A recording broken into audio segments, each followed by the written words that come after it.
All right, we're recording.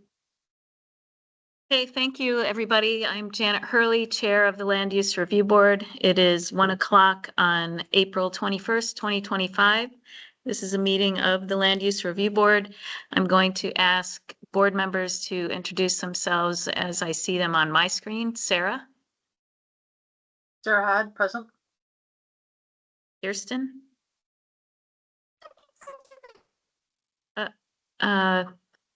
Try that again, Kirsten. Oop.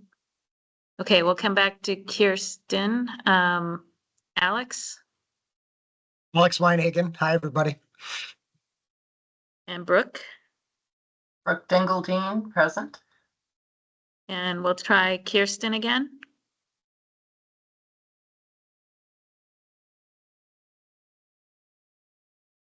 Can you hear me now?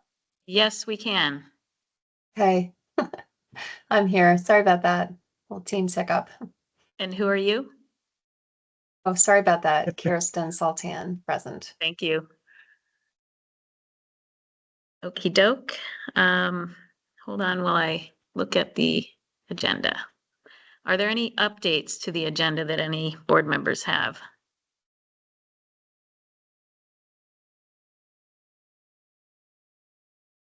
Seeing and hearing none. Oh, sorry. Okay, opportunity for public comments on non-agenda items. Do we have any public present that would like to offer any comments? It looks like at least not yet. Is there anybody in person? No. So moving to the next agenda item, consent agenda, review and approve April 10th and April 14th meeting minutes. Do I have a motion on that? So moved. Thank you, Alex. And a I'll second, second. Sarah. Any discussion on the minutes from the 10th or the 17th? Or wait, 14th. 14th. Yeah. Okay.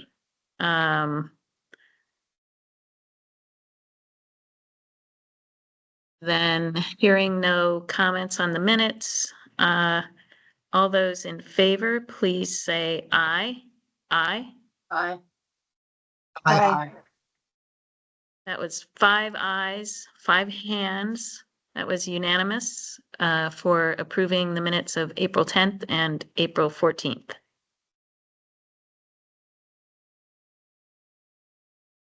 Next on the agenda, studies and reports, process and updates. And since we are talking about 3 of our different studies and separate work projects, let's go to one that we are not talking about today. So Kirsten. So we have the first meeting of the stakeholder group for the wood products manufacturing report tomorrow. And I think we're as ready as we're going to be with the background information and all sort of on deck for a hopefully robust discussion and generating good ideas from the group. I'm happy to give a report. Brooke will be in attendance. Pete will be in attendance. Maddie's doing tech support, and yeah, we're hoping for a productive meeting. So yeah, I did share the agenda and some of the background information. If anyone has questions, happy to take them, or feel free to reach out. Sarah. I was just going to say nicely done, especially with the compilation analysis with the Act 250 permits. There's a lot to comb through. So no, I read through what you sent over and nicely done. Thanks. Any further comments or questions about the wood products stakeholders meeting that Kirsten has arranged for tomorrow? And thank you, Brooke and Maddie, for helping out with that. And I'm going to ask if there are any comments from any public participants here today on any non-agenda items before we proceed.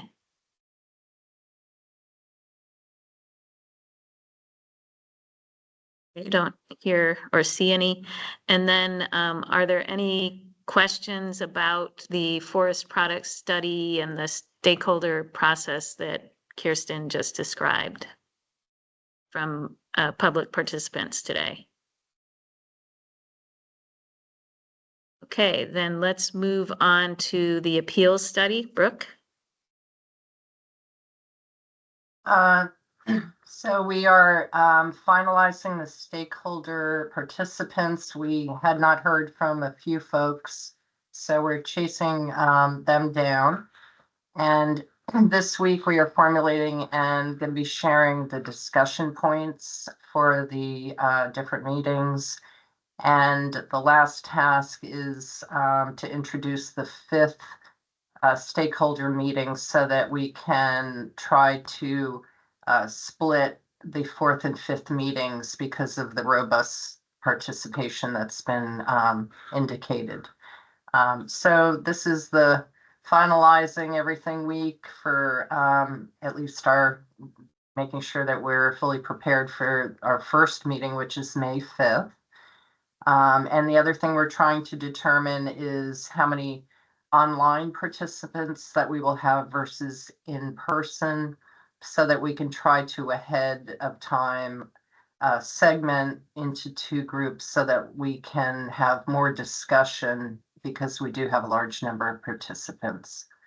So everything looks like it's on track.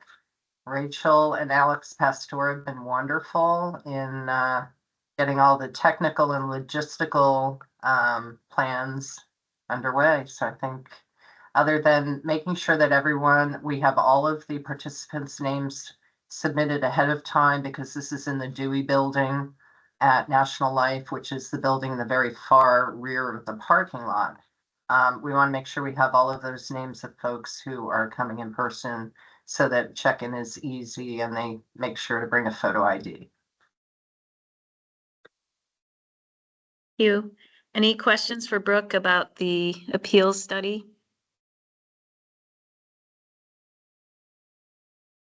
Okay, seeing none. Hearing none, let's move along.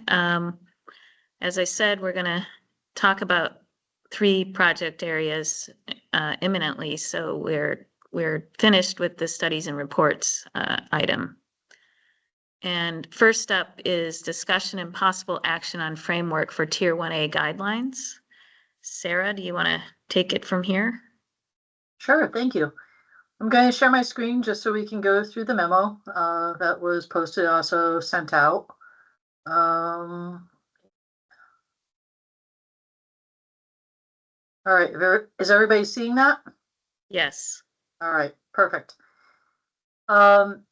So we had a couple of different meetings where we went through some of the different options. We're very fortunate that the statutory language gives us a really good framework to work from, and not a lot that we need to look to create. What I tried to do in this latest reiteration of a memo was go through some of the things that I heard board support for and sort of codify them. Just sort of the 10,000 foot level right now is what we're hoping to do today, is go through this again and looking for possible action from the board on the memo in terms of approval as preliminary, that we can then start to work with our legal team and others between now and probably around midsummer to actually turn into a guidance document and bring back to the board for action on a guidance document. I think in sort of fleshing this out with a lot of our team, it's been great to think through all the different things that we're going to need to do in terms of application process, adapting some of our different processes, applications, what have you. And so the hope is that as we start to think those through, that will inform what that guidance document for final board action midsummer will look like. And again, this is getting out ahead. We have until the end of the calendar year to actually adopt this. But hopefully what this will let us do is let us have our partners sort of know where we're going and what our thoughts are in terms of if they're thinking of the Tier 1A designation, as the regional planning commissions are working with towns about Tier 1Bs and developing their plans. So with that being said, what I'll walk through is the different criteria as they're laid out in section 6034B. And the first one is fairly easy and straightforward. A municipal plan is approved in accordance with 24 VSA. For that, we talked about acceptable evidence should be a letter of confirmation from the relevant regional planning commission. And feel free, board members, please raise hands as I go. I'm happy to stop and go over these. B, the boundaries are consistent with downtown or village centers and planned growth areas as defined. Acceptable evidence for this should be a scaled map with the north arrow showing the proposed bounds of the Tier 1A area overlaid on that relevant RPC's approved future land use map, noting any adjacent municipalities or regions. C, municipality has adopted flood hazard and river corridor bylaws applicable to the entire municipality that are consistent with or stronger than the standards established pursuant to in the different state statute, or excludes the areas. And so this is one that we're going to try and have language that sort of build upon the Tier 1B. And what we're sort of challenged with in here is at the same time that we're going through and we're building this, we also have Act 121 that was approved simultaneously to Act 181, which requires A&R to really stand up their process in terms of how they're going to interact with municipalities in terms of flood regulations. So for right now, what we have is positive evidence for positive findings could be positive listing of the municipality in the ERAF, a Vermont Flood Ready report, and that's really meant sort of as a placeholder as A&R starts working on sort of a more updated and specific list for communities as they start working on implementing Act 121, or the positive finding that the community has flood hazard bylaws and river corridors by the Agency of Natural Resources. And that's really sort of the final stopgap, is if you're not listed on the other two, is you could ask A&R for just a determination of if you have these things. We're hopeful that that's going to be very minimal, especially as they focus their efforts on 121. D, the municipality has adopted permanent zoning and subdivision bylaws that do not include broad exemptions. Acceptable evidence on this should be submitted copies of the current adopted zoning and subdivision regulations for the municipality, referencing any specified exemptions, and a separate cover letter accompanying. Kirsten, you have a question. I have a question about the paragraph C. I'm remembering Charlie Baker commenting and some of the discussion around that some of the listings might at times be stale, or so I'm just And not really. That was the adaptation. And so what was added in was before it was just number 1, and now we have 2 and 3. Well, right. So here's my question. Acceptable evidence should be 1, 2. Is the way you've got this worded, is it your intention that the municipality would have to provide 1 and 2, or 1 and 3 might be an option? Like it's just a little, it's 1 and 2, or Ors. So we can add in an or to make it very clear between 1 and 2. But the idea is or. on, Okay, so any one of these three things? correct. So my impression was, but correct me if I'm wrong, that it could be that if one is looking to rely on one of these sources of information, that it's simply not going to be accurate. So how will we know that? So the other thing, as I alluded to, is we are running this simultaneously to Act 121, and the hope is by the time we come up with actual guidance this summer, A&R will be farther along with this. So that first and foremost is a lot of this 1 through 3 are placeholders for what's evolving from A&R. So just to speak to with an ERAF, if you are listed on the ERAF as having river corridor protections and adequate floodplain regulations, I think to try and sort of suss out what your concern is here is, could you have a community that's on that list as having those that might no longer have them? I would say that that would be very far and few between communities that would sort of backslide that way. I think you're more likely to have communities that might not be on the ERAF list that have those things, but just for one reason or another fell through the cracks and are not listed on the current ERAF list. And so that would be then when you could look to 2 or 3, or if you needed to, for the few cases that there might be, that they're just inaccuracies, is it gives that sort of number 3 as an outlet to serve all others.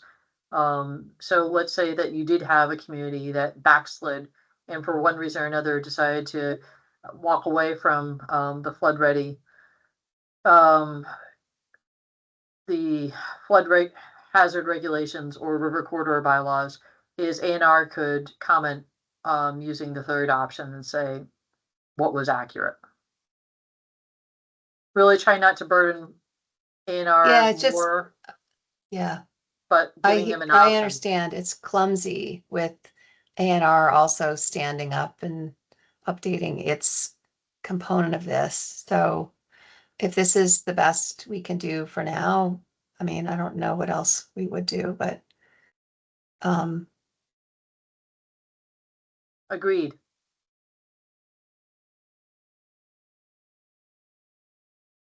Brooke? Yeah, I was I was a little confused because I thought that not the example that you gave why ERAF would be incorrect, but that like some of the designations might be outdated due to river corridors morphing or altering over time. I mean, I didn't quite understand. I thought that we were looking at ERAF as maybe not being completely correct, and we were looking to another option to double check it as opposed to given a different or option. But maybe I misunderstood. So mean, I know- ERAF, Yeah. go ahead. Well, because obviously we need to find something that is logistically useful and is available information. But are we confident that ERAF is solid? I guess is my ultimate question. So just I'll quickly give succinct answers possible to try and keep us on time without deviating too far. But ERAF is inclusive of many things besides localized floodplain regulations and river corridors. It's also inclusive of municipalities' road standards. And different agencies are responsible for providing information on many things. And so, for instance, VTrans might not have updated communities in their road standards in ERAF. So there might be portions of ERAF that are not rock solid. I feel pretty confident that for floodplain regulations and river corridor, it's more accurate. But I think given some of the concerns about accuracy and the sort of many hands that are in the updating of ERAF right now, as well as what we're looking at with 121 being stood up, is I wanted to give other options. And I'm hoping that number 2, that flood rate community report, is going to morph into what A&R is working on. But number 3 is, if all else fails, A&R can let us know one way or another, what's the most updated. So again, going back to, I think what Kirsten articulated well is it's a little bit clumsy working on both at the same time, but this was meant to be just sort of a general best that we can do for now. Great, And- thanks. Appreciate it. Just remember that for Tier 1A, these are our most sophisticated municipalities who are not likely to let their ERAF, reimbursement rate go down in this day and age. I mean, nothing's impossible, but I think that we're not going to necessarily see that happen. Unless there are any other questions, I'm going to jump back into E. And this is where I think deserving of a more substantive sort of conversation, because this is one that there are questions from the board last time. Municipality has permanent land development regulations for the Tier 1A area that further smart growth principles of 24 VSA Chapter 76A, adequately regulate the physical form and scale of development, provide reasonable provision for a portion of the areas with water and sewer to allow at least 4 stories, and conform to the guidelines established by the board.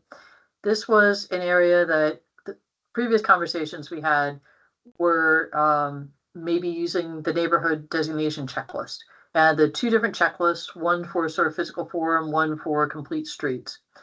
I think what the board was looking for in some of the conversations was trying to mirror more of what was in 76A. And I think the conversation was that portion of 76A is going to dissolve in the next few years. And where possible, if we could look to state statute, as opposed to different checklists that were developed by the downtown board before. And so that brought us to looking at 24 VSA section 4414, which are the standards in state statute around downtowns, village centers, new town, and growth center districts, zoning districts. And looking at a minor adaptation of those standards for how we could, in a narrative form, assess a community for conformance with smart growth principles.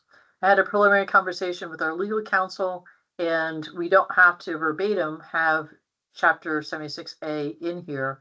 And so this is all very feasible and relevant. I'll just note there are a couple areas about 76A that pertain to forestry, which are not likely to be found in these Tier 1 areas. And also there was one for infrastructure, which is another criteria that we already have within the framework for Tier 1A.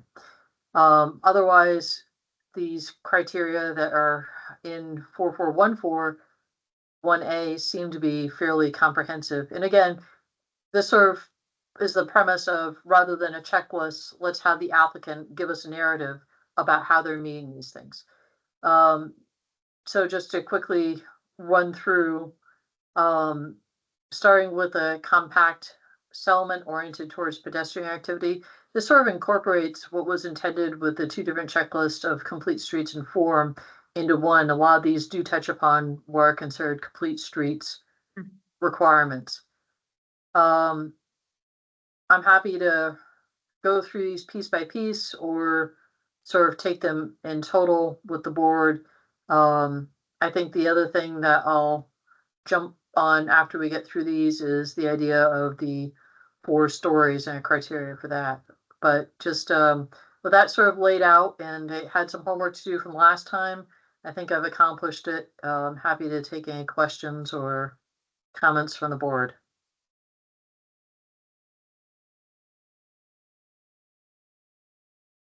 All right. We can come back to this too. I realize this is a lot to sort of process, but again, the idea is this is a direction to go in, that once we start to work on the guidance, we'll have hopefully for midsummer further refined. I'll move on to the idea about stories. And that was the other area that we were looking for legal counsel on. Is there a definition that could conflict within state statute about what are stories, do we have that defined, should we use that?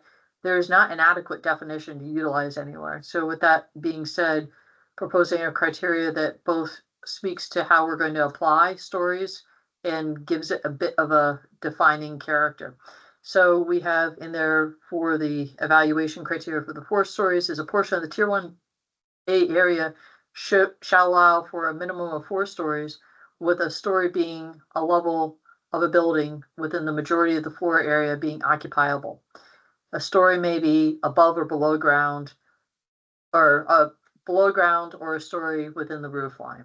So as long as it's the majority is occupiable, it would count as a story. Sort of simple, straightforward. Again, we have more research to do on these, but sort of going with the let's not overcomplicate unless we need to. Any questions on E before I move on? All right, I don't see any hands, but Janet, stop me if there's something. I have everybody minimized in one corner of the screen in presentation mode, so feel free to, Janet, let me know if somebody else. Brooke, you did have your hand up briefly. Did you? Okay. Okay. So we're moving on to F, which is tier 1A is compatible with the character of the adjacent National Register, historic districts, national or state register historic sites, or other significant cultural natural resources identified by a local or state government. When the board last sort of discussed this, one of the concerns was, is this sort of inclusive enough? Do we need in all others? And I had a conversation with our SHPO about particularly D, and if that would be an okay thing to add in that could be inclusive of other things. For instance, if you had a significant cultural resource that was not listed on a state or national register, and that proposed D area would cover, the SHPO could execute a memo of understanding to help applicant with that. So again, sort of hearkening back to what Janet had said earlier in the meeting, which is a lot of these communities are sophisticated communities. These are existing downtowns. And if you take a look at the existing downtown criteria, you have in it already that design review. You might also have a certified local government. So A, B, C, these are all ORs, is you could have a certified local government or a local historic district or a design review district. Or if all else fails, you could have an MOU.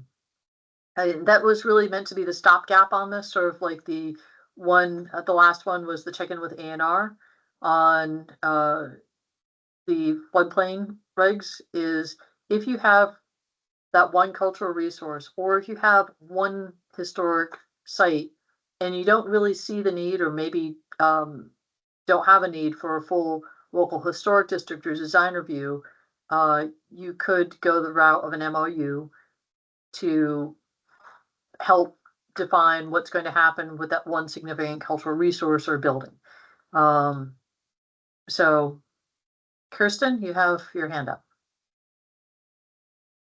Yeah, so this one's a bit of a brain teaser for me insofar as the significant cultural and natural resources. You may remember I was asking about that before, and I know paragraph G encompasses some significant natural communities and RTEs, but it's not really clear to me the meaning of the tier 1A is to be compatible with character of these historic sites and district and compatible with other significant cultural and natural resources identified by state or local or state government. I mean, in my mind, this would mean that we would need some kind of verification of what the in particular, the natural resource detail is what I'm a little hung up on. Like,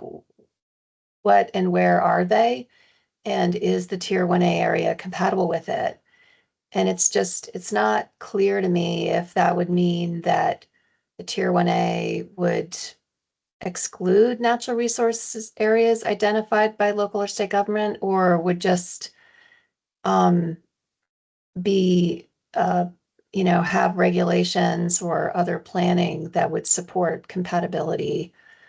So if someone So else, it's adjacent, Kirsten, so it wouldn't exclude So- it because so it's not you're, part of these are adjacent. so that's your interpretation, is the compatibility is ensured, or that Mm.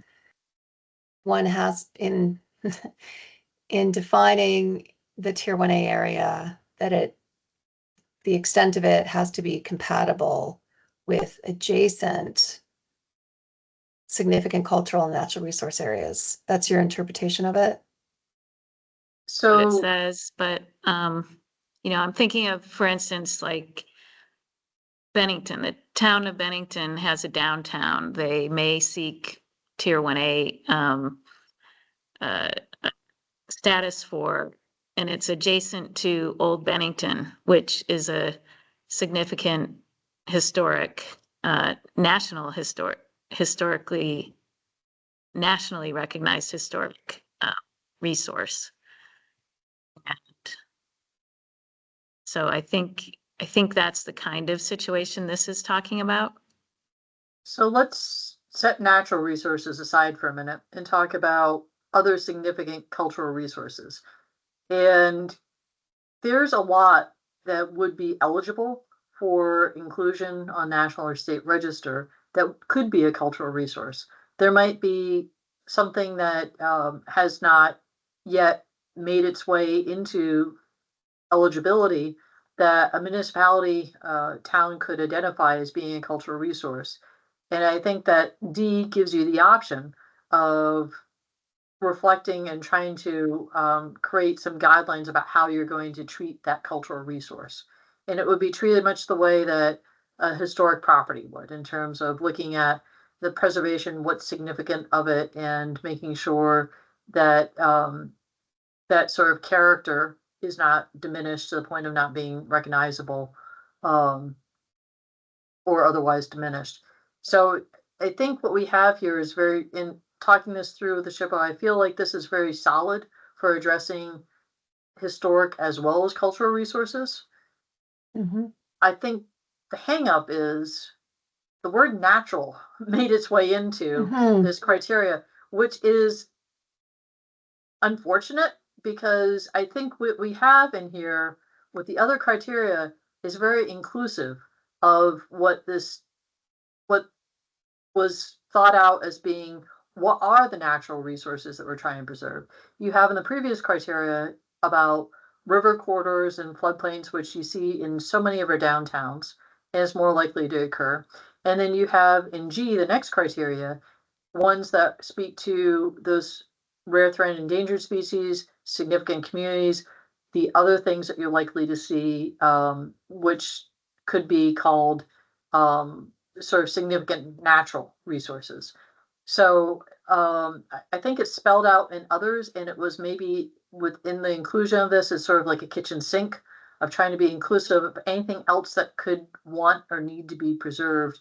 And obviously, you can't write regulations or guidance that will cover absolutely everything. So I feel like this is. Go ahead, Janet. I feel like we're talking about something a little bit different here. These are adjacent natural areas, whereas G is talking about either if you have them, they are excluded, or they, or you have protections for them if they're in the Tier 1 area. F is talking about adjacent. So, maybe there's a significant natural community adjacent to a downtown that wants Tier 1A status. And so the question here is making sure that the development that is proposed in that adjacent Tier 1A area does not harm the significant natural community that is adjacent.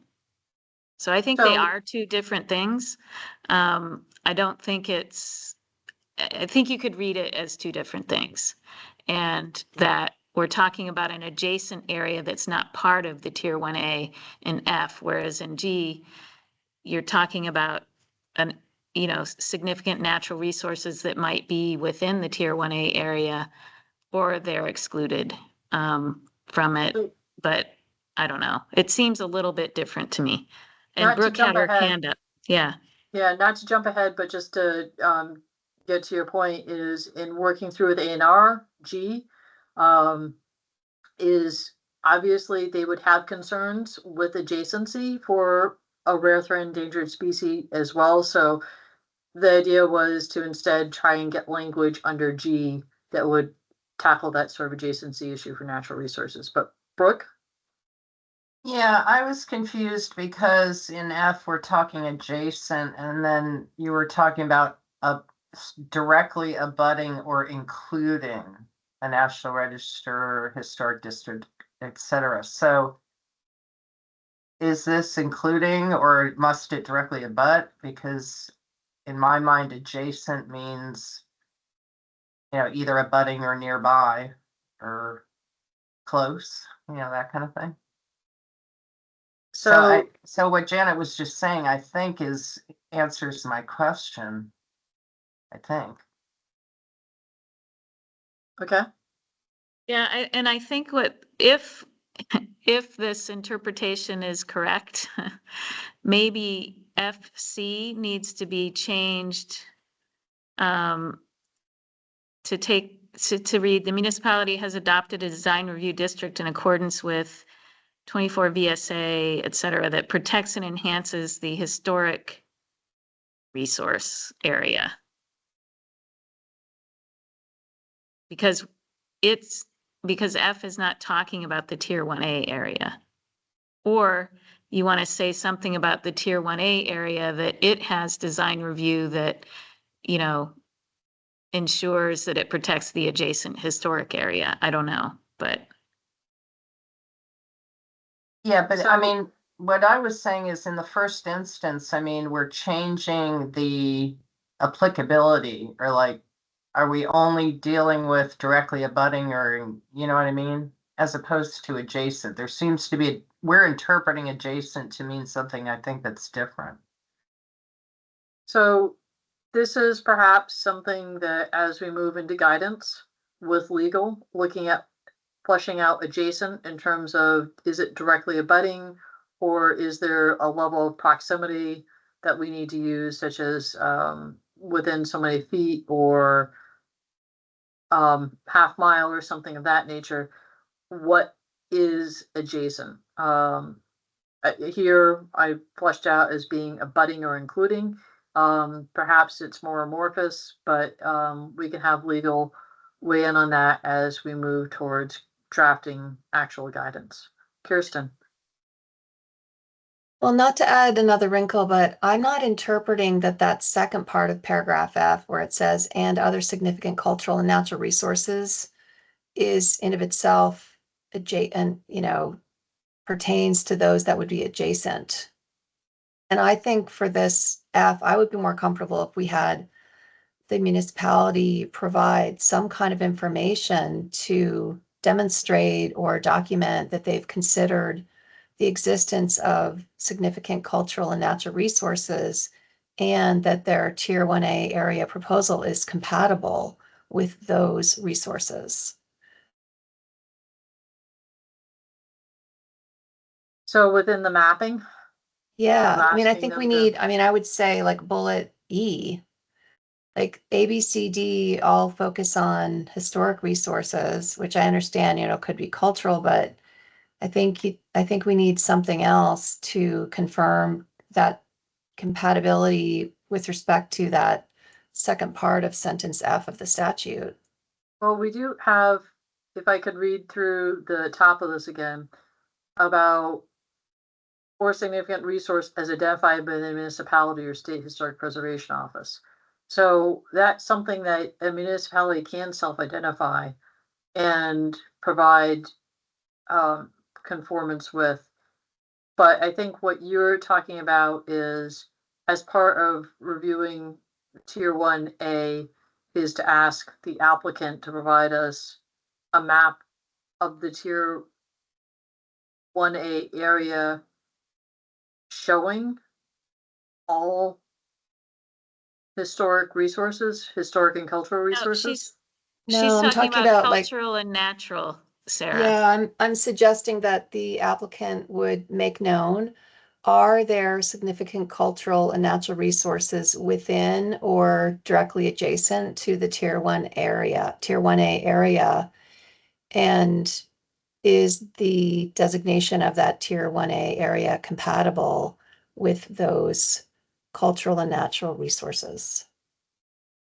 And I'll just, if I could tweak what you just said, Kirsten, because you said within, but this F paragraph only speaks to adjacent, not within. I don't But I interpret think it that way. Maybe it, because it says is compatible with the character of adjacent historic, comma, and other significant cultural and natural resources identified. I Right, don't it's a interpret the list. whole. Adjacent National Register Historic Districts, National or State Register Historic Districts, and other. It's a list. But I think adjacent is meant for all of them. Alex? Maybe not. I think you could argue it either way, Janet, Yeah. Kirsten, as to what the adjacent refers to. But I think from a practical standpoint, it has to be both, right? It has to consider historic areas and significant resource areas that are both within and immediately next to a tier 1A area. It would be nonsensical to in an application process to describe how your area is compatible with a historic district that is immediately adjacent to it, Yeah. but then not have to explain how it's compatible with one that's right in the middle of it. So I think this is just, this is semantics, but the intent is explain, for any that are in or immediately adjacent to. And I see where Sarah went with this, and we had talked about it previously, but I also understand Kirsten's point, and it's hard to get away from the statutory construction. So I think I understand Kirsten's suggestion to be under F, there are 4 options, A, B, C, D. Presumably an applicant could, do some other option of their own choosing and try to argue it in front of us. But I think what Kirsten's saying is it should also include what you said, Sarah, a map or a description of any significant cultural or natural resources, of state or local significance, an identification of those, and A, B, C, D. You know what I mean? So we get the list, and then they can demonstrate some compatibility through A, B, C, D. So if we want to add in, the applicant should provide a narrative speaking to historic, cultural, natural resources within and adjacent to, and then the following. So giving the applicant the opportunity to, in a narrative form, say, there's nothing here, or there is something, we've included a map, and we're choosing option B. But really just providing a way for an applicant to respond in a narrative format, I think is what I'm hearing. Brooke?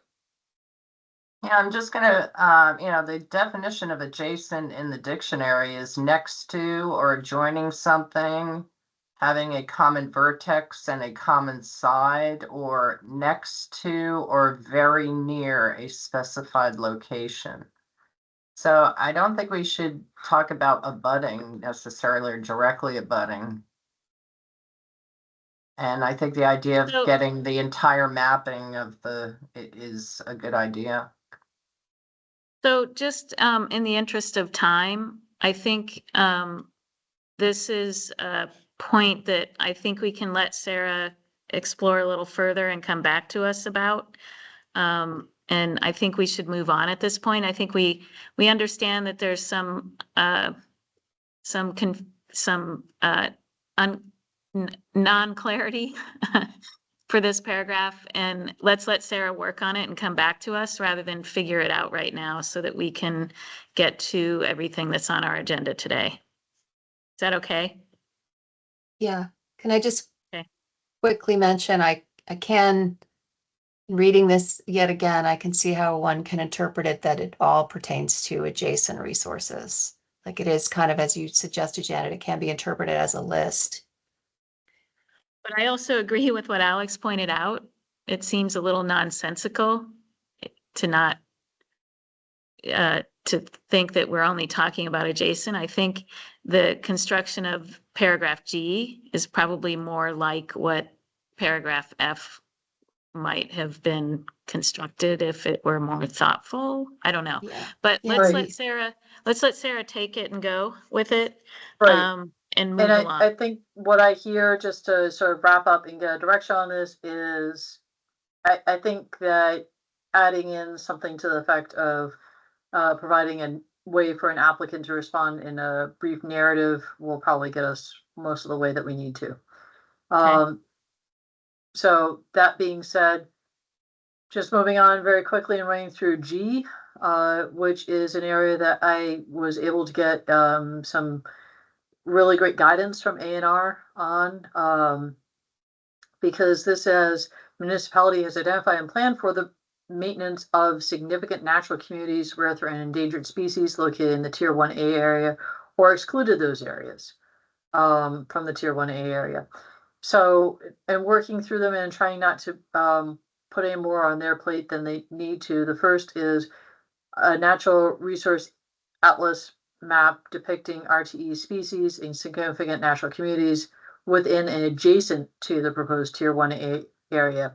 So with these RTE communities, they can move around, and a lot of what you have that's mapped on the A&R Atlas are intentionally amorphous so that you can't go and degrade that species exactly where it is. So we used in this within an adjacent, which in some ways gets at some of the concerns on the previous criteria. And then we have an and the second is municipal bylaws and regulations that ensure no undue adverse impact to rare, threatened, endangered species and communities in compliance with state and federal. We have, this is meant to be inclusive, require project-specific natural resource inventories and assessments, and also C, for development projects that qualify for B above, provide the Fish and Wildlife Department a copy of the application and opportunity to provide the municipal technical input and expert testimony if the department believes a proposed development project would have an undue adverse impact on RTE species or significant natural communities. And they are a statutory party. A&R is anyway, so they are going to get notified of applications coming in, but this more specifically hones how Fish and Wildlife would be able to weigh in on this. Brooke, I see you have your hand up. And B, it seems to me that the only time that a project-specific assessment would have to be done is if it was mapped on the A&R Atlas. And that I have seen many a time where nothing was on the Atlas and folks identified rare species or threatened or endangered on properties.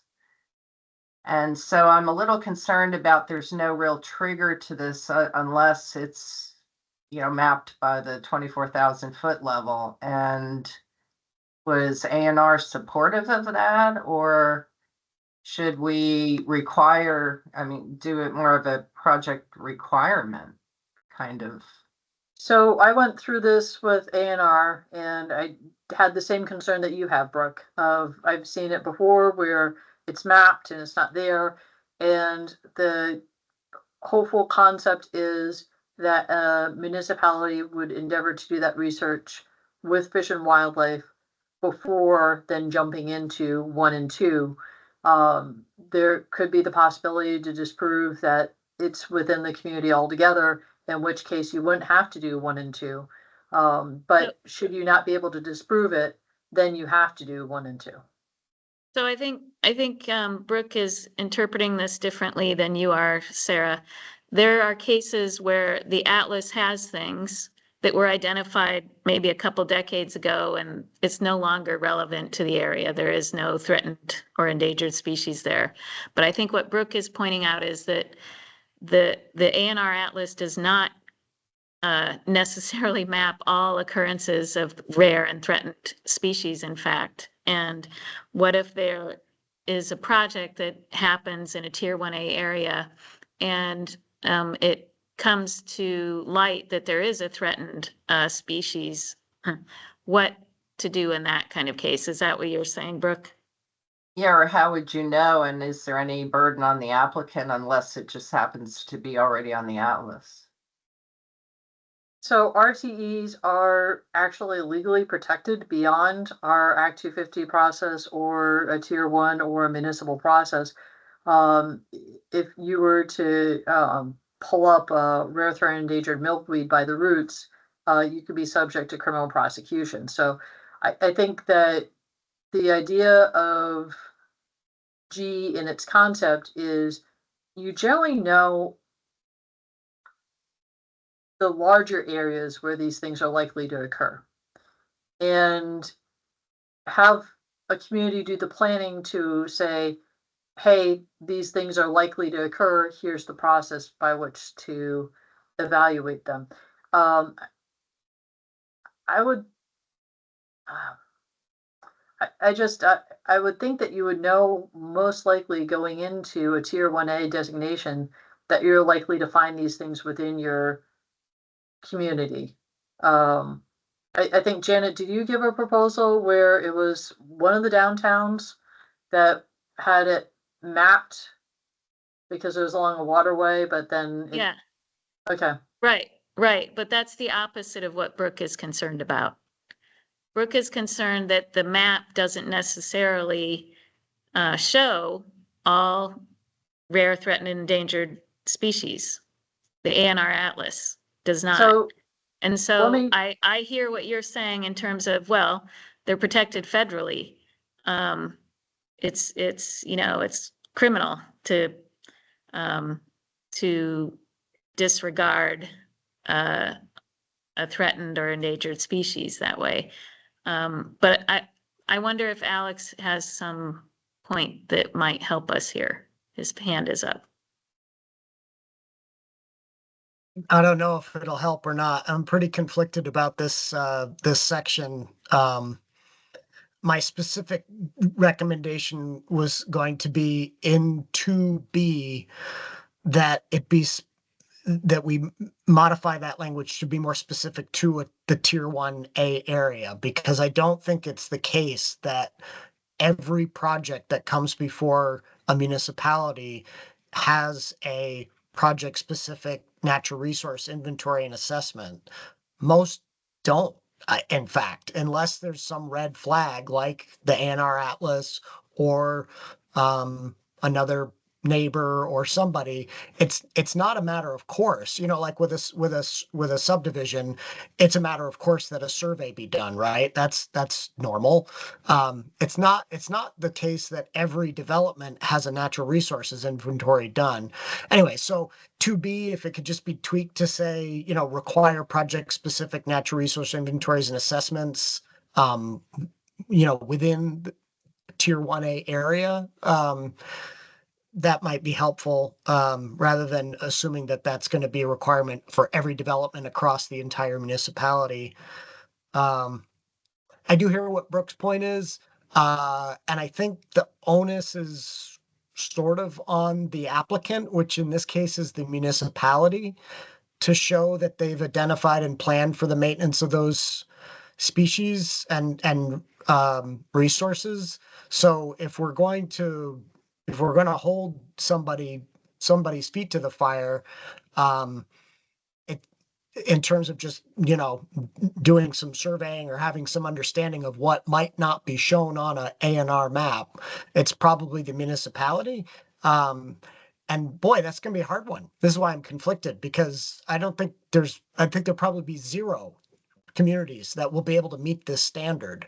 And so they're going to have to do some significant planning before we ever see a tier 1A application. But that's just my So 2 cents. Alex, I think point taken. What I think I'd like to add in under 2, under that heading, municipal bylaws and or regulations, that for the tier 1A in adjacent area. And so to make it sure that this is only within 2A through C are really only within the tier 1A and that immediately adjacent area. So I understood, and I think to go to Brooke's point is, you could have this in areas that are not tier 1A. You could have this in communities right now. You can't anticipate, and the onus would be on that project developer is not to break the law and do something to the RTE and work with Fish and Wildlife. But Brooke, you have your hand back up. Yeah, let me just explain it a little bit differently. So if the municipality is supposed to identify and plan for the maintenance of these natural communities, all I'm getting at is, don't they need to do like a double check? I mean, it's only the tier 1 areas. And the reason why I'm concerned about it is when you look at B and the wording towards the end, it's like, okay, you got a project applicant would have to go hire somebody. And when is it triggered? It's when occurrences of RTE species and or significant natural communities are known. Okay, that would be the atlas, or can be reasonably suspected to occur in a project vicinity. That to me is not a clear standard. What does that mean? Either you're on a list or you're not. And that's why it's like, doesn't the municipality have to say, here's where our RTE species areas are? So yes, I think I get that now. So let me sort of speak to that. Is been talking through with A&R, they would love to have a model for municipalities, for you adopt these regulations and they count for conformance. We don't have that right now.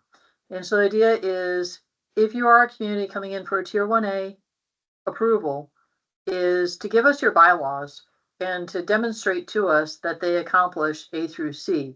So what we're really asking for is for a municipality to tell us how they're going to regulate projects within their tier 1A area moving forward, because they've been flagged by Fish and Wildlife as either having or likely to have these things within these areas. So each municipality might have different bylaws, but the idea is within that approval process, where municipalities now that they have the tier 1A areas, they are going to be needing to evaluate to see what developers are going to do to create workarounds for these RTEs and significant natural communities, or preserve them. And I think each one of them is going to be a little bit different. It would be nice to eventually have A&R have some model bylaws that we could recommend. But right now, I'm not sure that, and I think we talked about this previously, I'm not sure that there's any community out there right now that has regulations that address number 2. So this is sort of where we're building the ship and sailing it to, is we can tell communities that we want to have these things, but I think honestly, what we're probably going to see for any tier 1A applications coming in is it's best to just try and exclude these areas altogether. It's just really, if you need to, the stopgap of here's a way forward, but hey, we haven't seen anybody do this yet. So I'll just address it and sort of for what it is it's sort of novel. Kirsten. So before we go to Kirsten, so we have 1 minute left on this agenda item, and we started early on it. So I'd like to sort of give this again to Sarah, knowing what the questions are, and let her move forward and come back to us later with more clarity around these questions. So Janet, what I'd love to do is I'd love to come back as opposed to with the whole document, come back specifically on a couple areas, which I'd like to recap, but I would like to get through the last couple. I think they're fairly quick. I think H is the one that I really just want to quickly go through, but Okay. would that be okay for the board? Let's do it. Let's try it. All right, Kirsten, do you have anything before I move on? Well, I was just going to say quickly that if Fish and Wildlife does have, I don't know if they feel they would have capacity to do development project review for development within the Tier 1A areas, whereby maybe it wouldn't be like a threshold necessity to have, a professional do the initial screening and assessment. So I just don't know in your conversations with with ANR about this, if they wanted, and I agree with what Brooke is saying, like how does one know necessarily if they're reasonably suspected to occur? So I think it'd be great if Fish and Wildlife feels they have capacity to just. They don't. Yeah, they don't. Okay, they're So, saying and I that. think let's move on, Okay. and we can give Sarah comments offline in the Yeah. interim. I'll recap, but just moving on to H about public water and wastewater systems or planned improvements have the capacity to support additional development within the Tier 1A area. Again, we're going to try and keep this simple unless it needs to be not simple, in which case justify reasons why.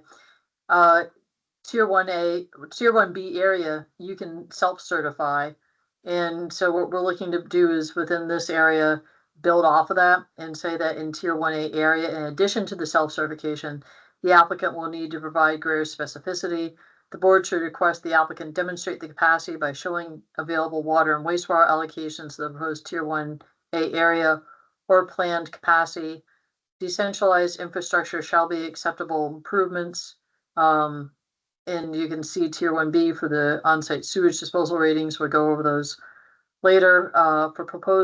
For planned capacity, a narrative should be provided noting any existing or proposed water sewer infrastructure in the Tier 1 area, status of any planned improvements, noting status of engineering, financing, ownership of infrastructure or planned improvements, and possible timeline to implement, recognizing that these will all be very different depending upon centralized versus decentralized options.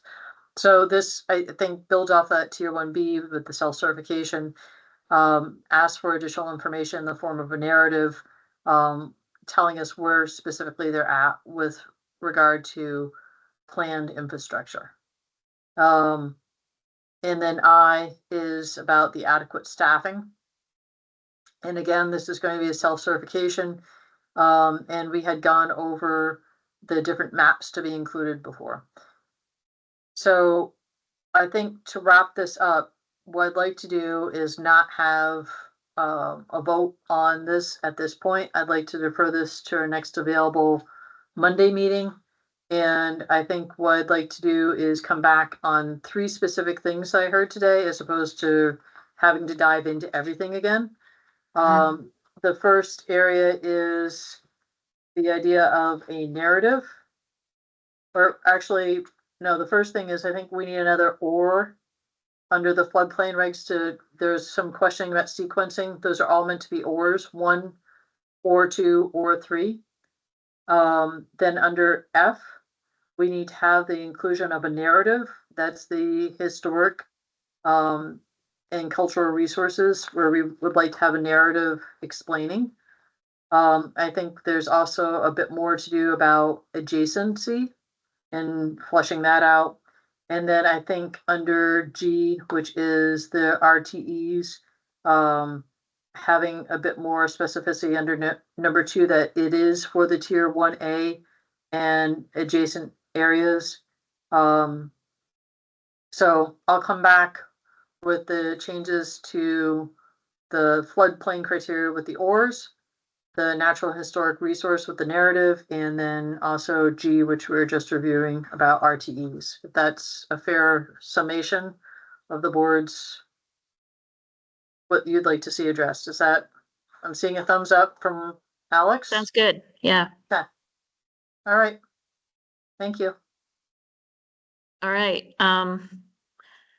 Next on the agenda is discussion and possible action on framework for regional plan review guidelines, including future land use maps and Tier 1B requests. That is me. I will share screen in a moment. Let's see. What I wanted to start by doing is showing the RPC checklist and the RPC's methodology.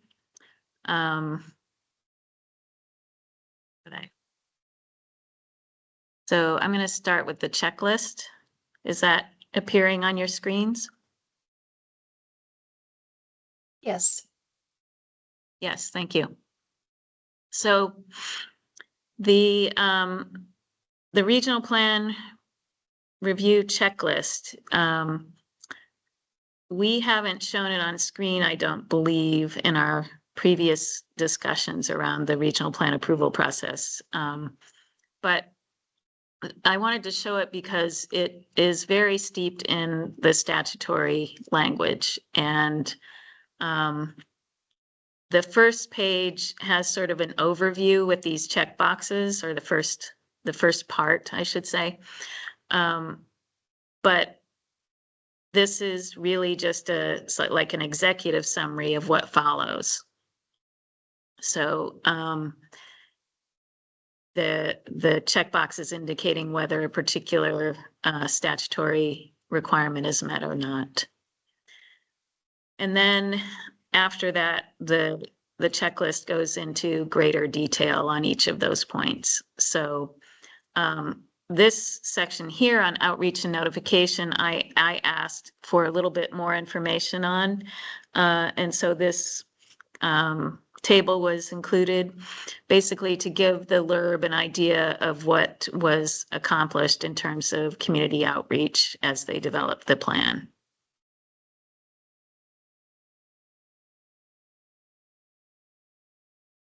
So, so then this is sort of the meat of this checklist, which is again very similar to the checklist that is used for municipalities when they are seeking approval from regional planning commissions. It goes into the statutory requirements individually and specifically, and allows for a response by the regional planning commission in terms of where in the plan these things are addressed and perhaps how they may be addressed. These are expandable text boxes, basically. So as the regional planning commissions fill this checklist in, the pagination will expand. So continuing with the statewide specific goals,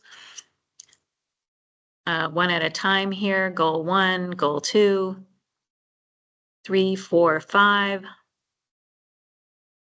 6, 7, 8, 9, 10, 11, and 12, and then 13, 14, and 15. Those are the statewide specific goals. And then part B is consistency with purposes. So the first part A was consistency with statewide goals. Part B is with the purposes, and this is section 4347. Again, the checklist allows for explanation of how each is met. Section C, the required elements. So another thing that we have to look at is whether the regional plan has all the required elements. So each of the required elements is listed, and an expandable text box or two is included under each element so that the checklist can explain how that particular element of the plan meets statutory requirements or standards. So there are all the way down to future land use maps now, 12 different elements.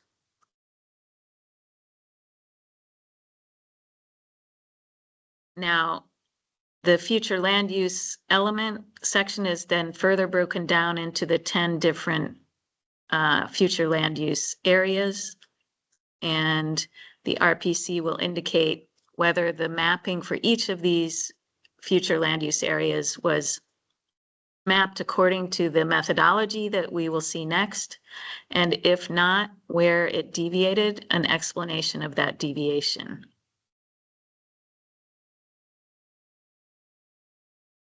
So those are the 10 future land use areas. And Part D, compatibility with adjacent regional planning goal areas, sorry.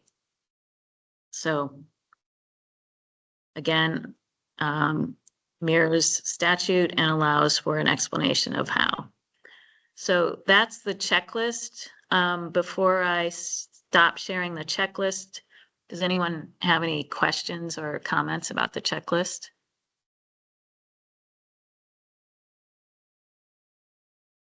Don't hear any, and I don't see any hands going up. Am I missing anything? Okay. So I'm going to stop sharing that. And I'm going to share the mapping methodology.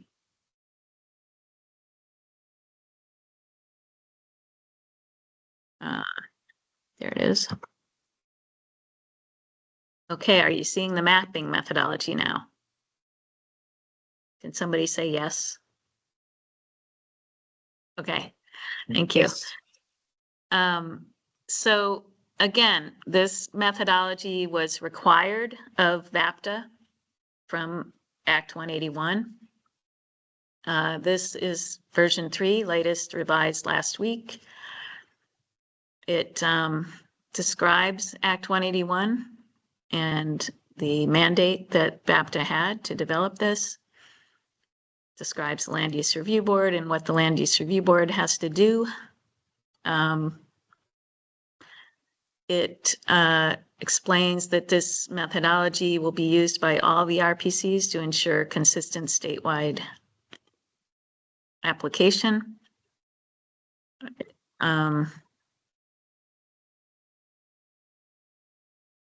Explains that we have to show opt-in for Tier 1B. And then it offers a general timeframe for how each of our 11 regional planning commissions it intends to work toward submission to the Land Use Review Board. I've talked with Charlie Baker and Catherine Dimitrick, and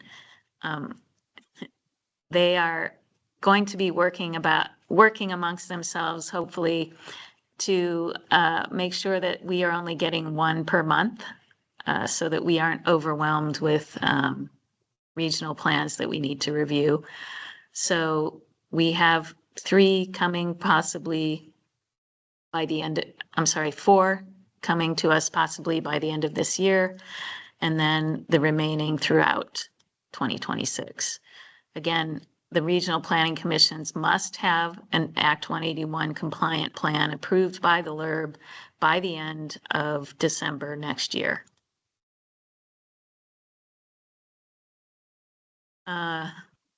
The methodology includes colors, and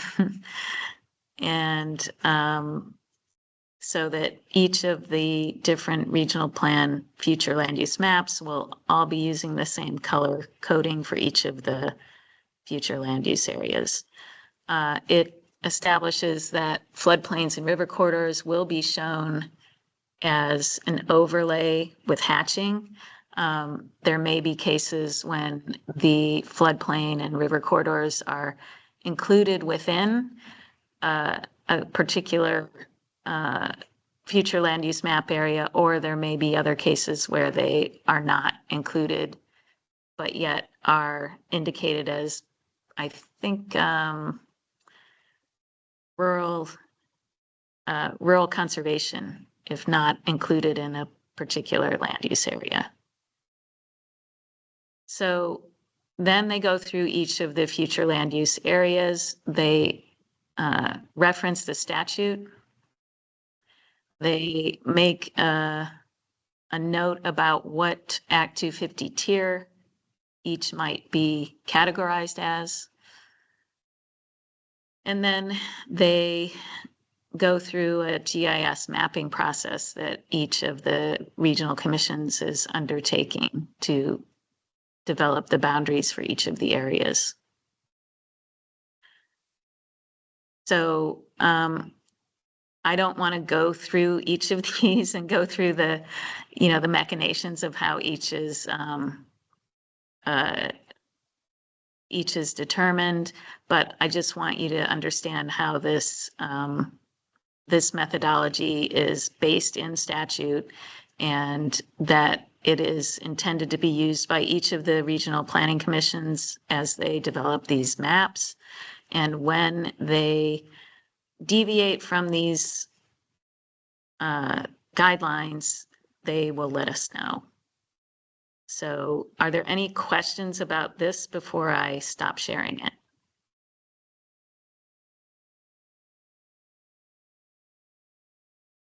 Not hearing any, and I can't see Well, everybody, so, oh, Kirsten? I guess as this is being refined under Act 181, will there be a point when it becomes more fixed and less of a living document? So I think this is the third iteration, and I think as each of the regional planning commissions goes through this process, I don't think anybody has finished this process yet, but that in the early stages, this may change a little bit now and then. I think as time goes on, it will change less and less and become more fixed. Any other questions about the mapping methodology? Okay, I'm going to stop sharing and move to the memo part 1. Let's see.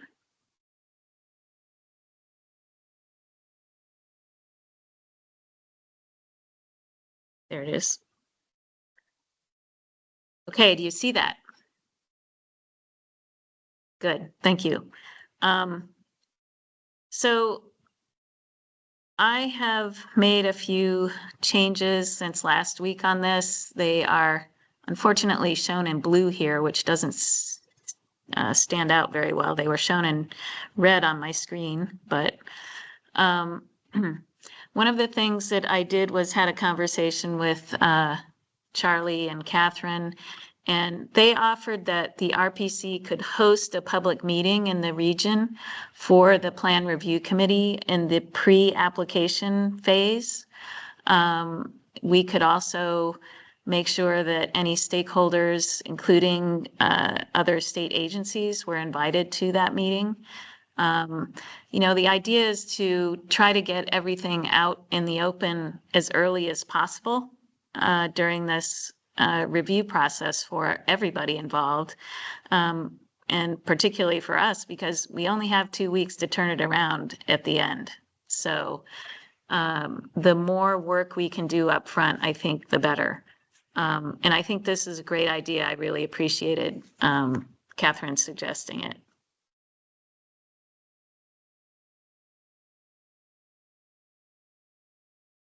Okay, so yeah, go ahead, Kirsten. So would our lead board members assigned to a particular pre-application plan envision that those one or two board members would be in attendance at the Yes, RPC?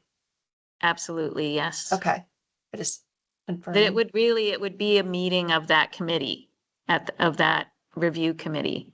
And so it would be a public meeting held in the region that was under review.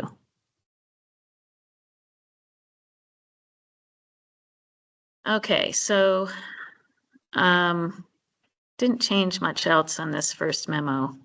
Those are just statutory changes that will occur in a couple years.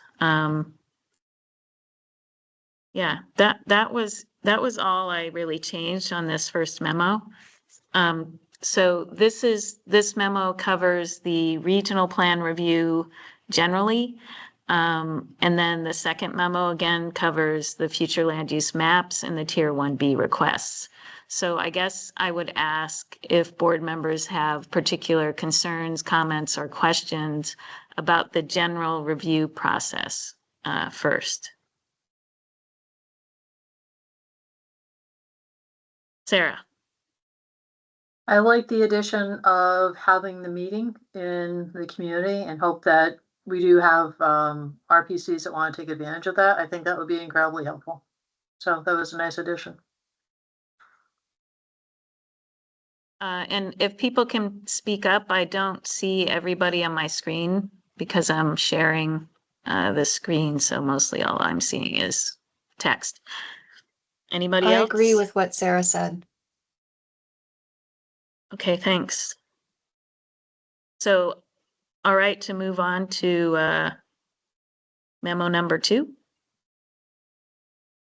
which has Yes. much more extensive changes at this point. So stop sharing. Okay.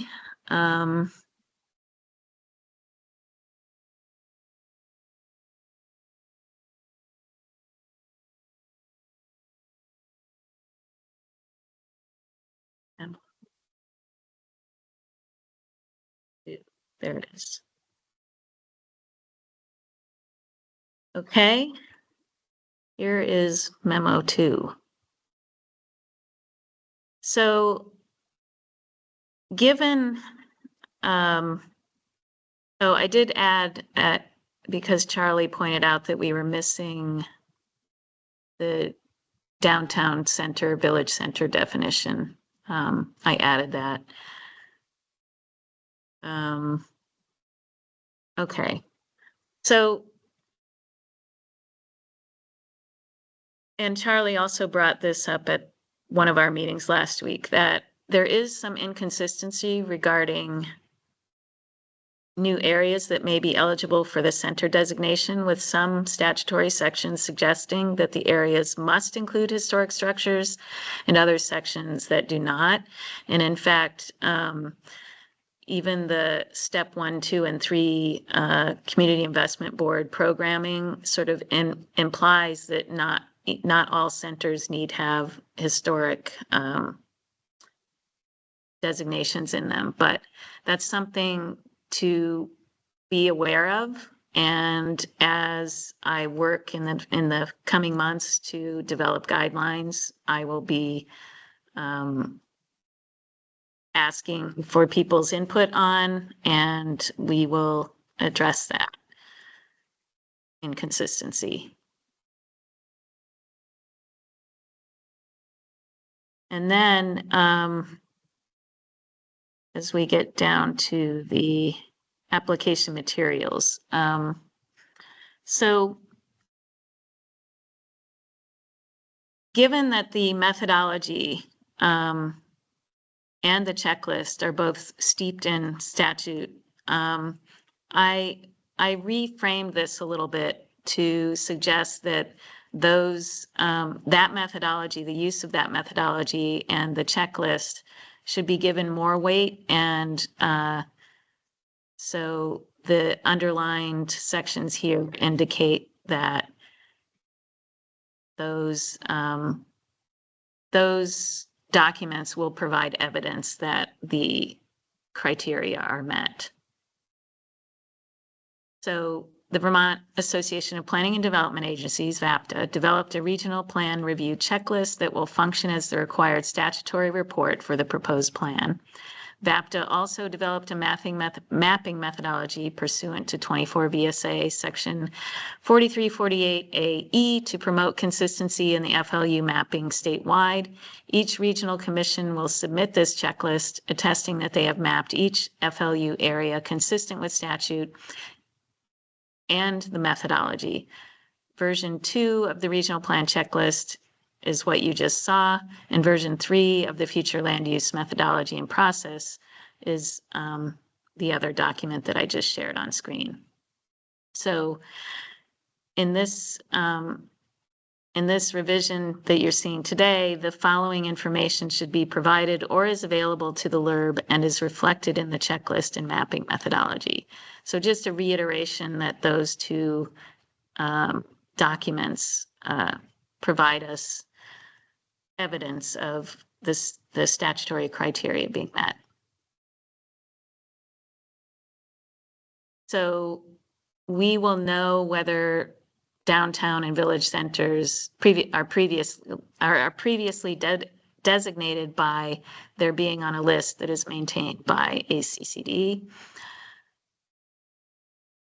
And for those areas not previously designated, the future land use methodology and process includes these considerations, and if the Regional Planning Commission used the methodology, then that is evidence of meeting the statutory criteria.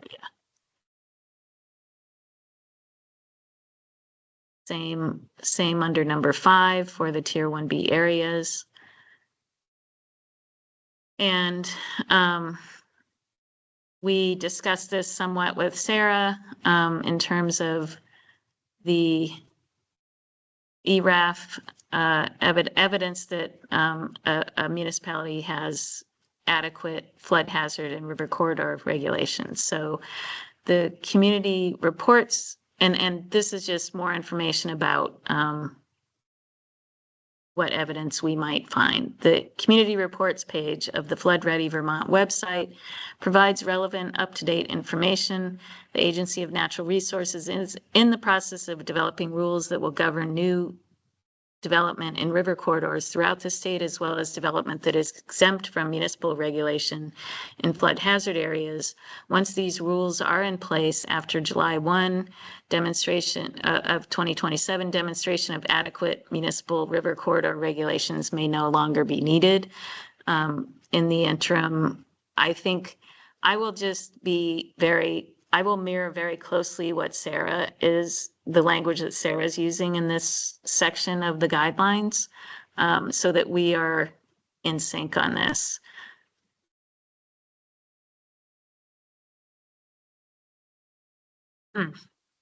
So again, for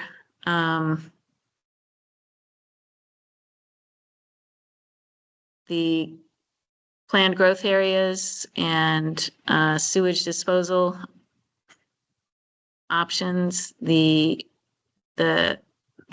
mapping methodology includes specific guidelines for how to map areas that have water and wastewater. And for village areas, when there is no sewer, the on-site sewage disposal ratings for soils will be used. That is outlined in the methodology, in the mapping methodology.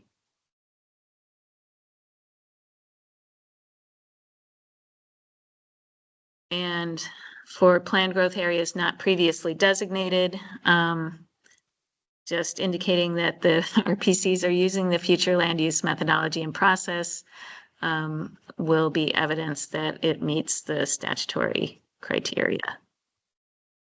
Hey, Janet, Yeah, it's Brooke. yeah, go ahead. Could you swing back up to the soils? Yes. Because I'm not clear about the on-site sewage disposal ratings data set, and and my experience comes from Premag soils, Yeah. an Act 250 criterion. So how does this further give us information beyond the ANR Atlas layer? So this is does the ANR, does the ANR Atlas include sewage disposal? I can't remember, but No, the they have VCGI, soils. yeah, VCGI has a layer that indicates the suitability for septic for soils. And there are 5 classes of soils. It's soil data, but it doesn't show you whether it's prime ag. This is only looking at how suitable it is for a septic system. And I don't know that the A&R Atlas has this particular layer available with it, but VCGI has it. And this is what the RPCs are using for village areas that do not have municipal sewer service. And so they will be looking for class 1, 2, or 3 soils within proposed village areas that don't have sewer service. And those are soils that are adequate for wastewater disposal. I don't know if Right. that answers your question. What? Yeah, I just wasn't familiar with that data set. Okay. So I didn't Yeah. know how it related to the other. So thanks. Yes, you're welcome.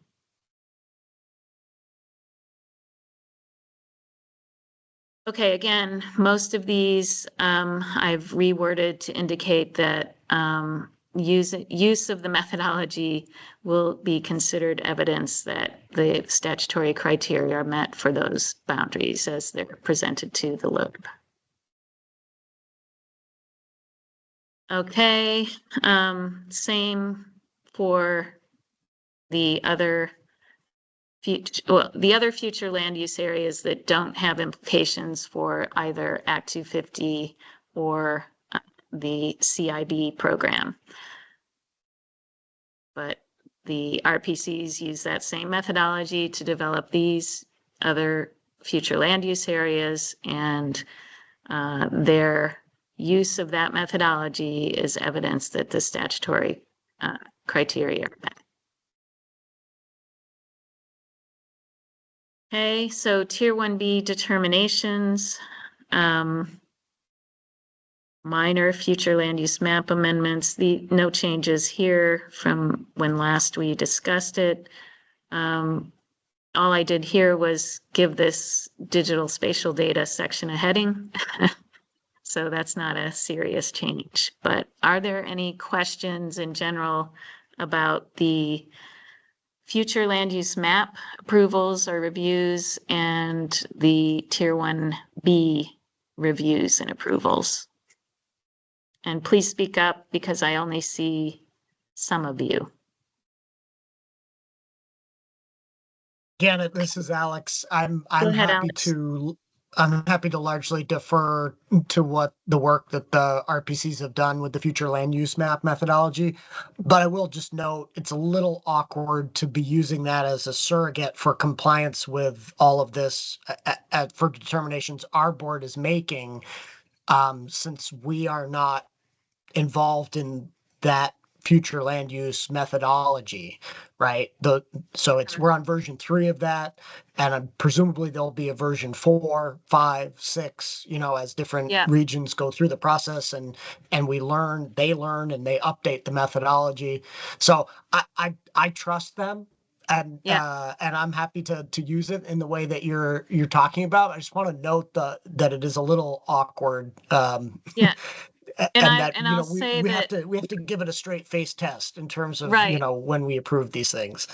Right, and I'll say that they have included us, pretty intimately, at least via me, in making any changes to that. And I was involved in providing feedback, last year as it was being developed as well. So I've been consistently sort of part of developing that. The legislature also, they were required to submit that to the legislature. And I don't know if maybe Charlie or Catherine can speak to this, but when it's changed, whether they are reporting back to the legislature, but I would expect that they would report to us when it's changed at this point. Charlie or Catherine, are you on and can speak to that at all?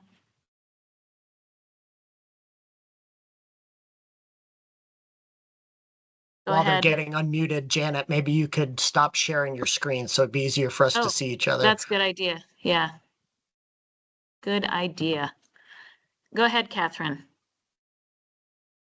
Oh, you're muted still.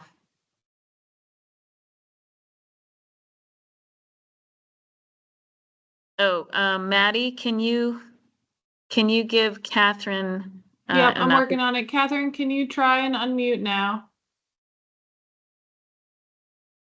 It's not allowing you to. Okay. Are you joining the meeting through a web browser or through the Teams application? She says, Okay. I think the My app. recommendation read would her be lips. to leave. My recommendation would be to leave and join the meeting again, and I will try and enable your microphone. And I am but a poor surrogate, but this is Charlie Baker. My microphone seems to work, and I will do my best to channel what I think Catherine might say, if I was listening closely enough. Janet, you were we will definitely keep providing any updates to this, to the LURB, to the Land Use Review Board. I will say that I think we're not expecting. Maybe there'll be a version 4, but not a 5 or 6. Like we're most of us are now are somewhere through this process. So we think just about all the issues have been identified so far. So we're not expecting a lot more change. And I think this kind of goes along with, we're certifying that it's meeting all the requirements along the way here. So did that answer your question, Janet or Alex? I'm not sure. So part of the question was, will you be reporting back to the legislature when it's changed?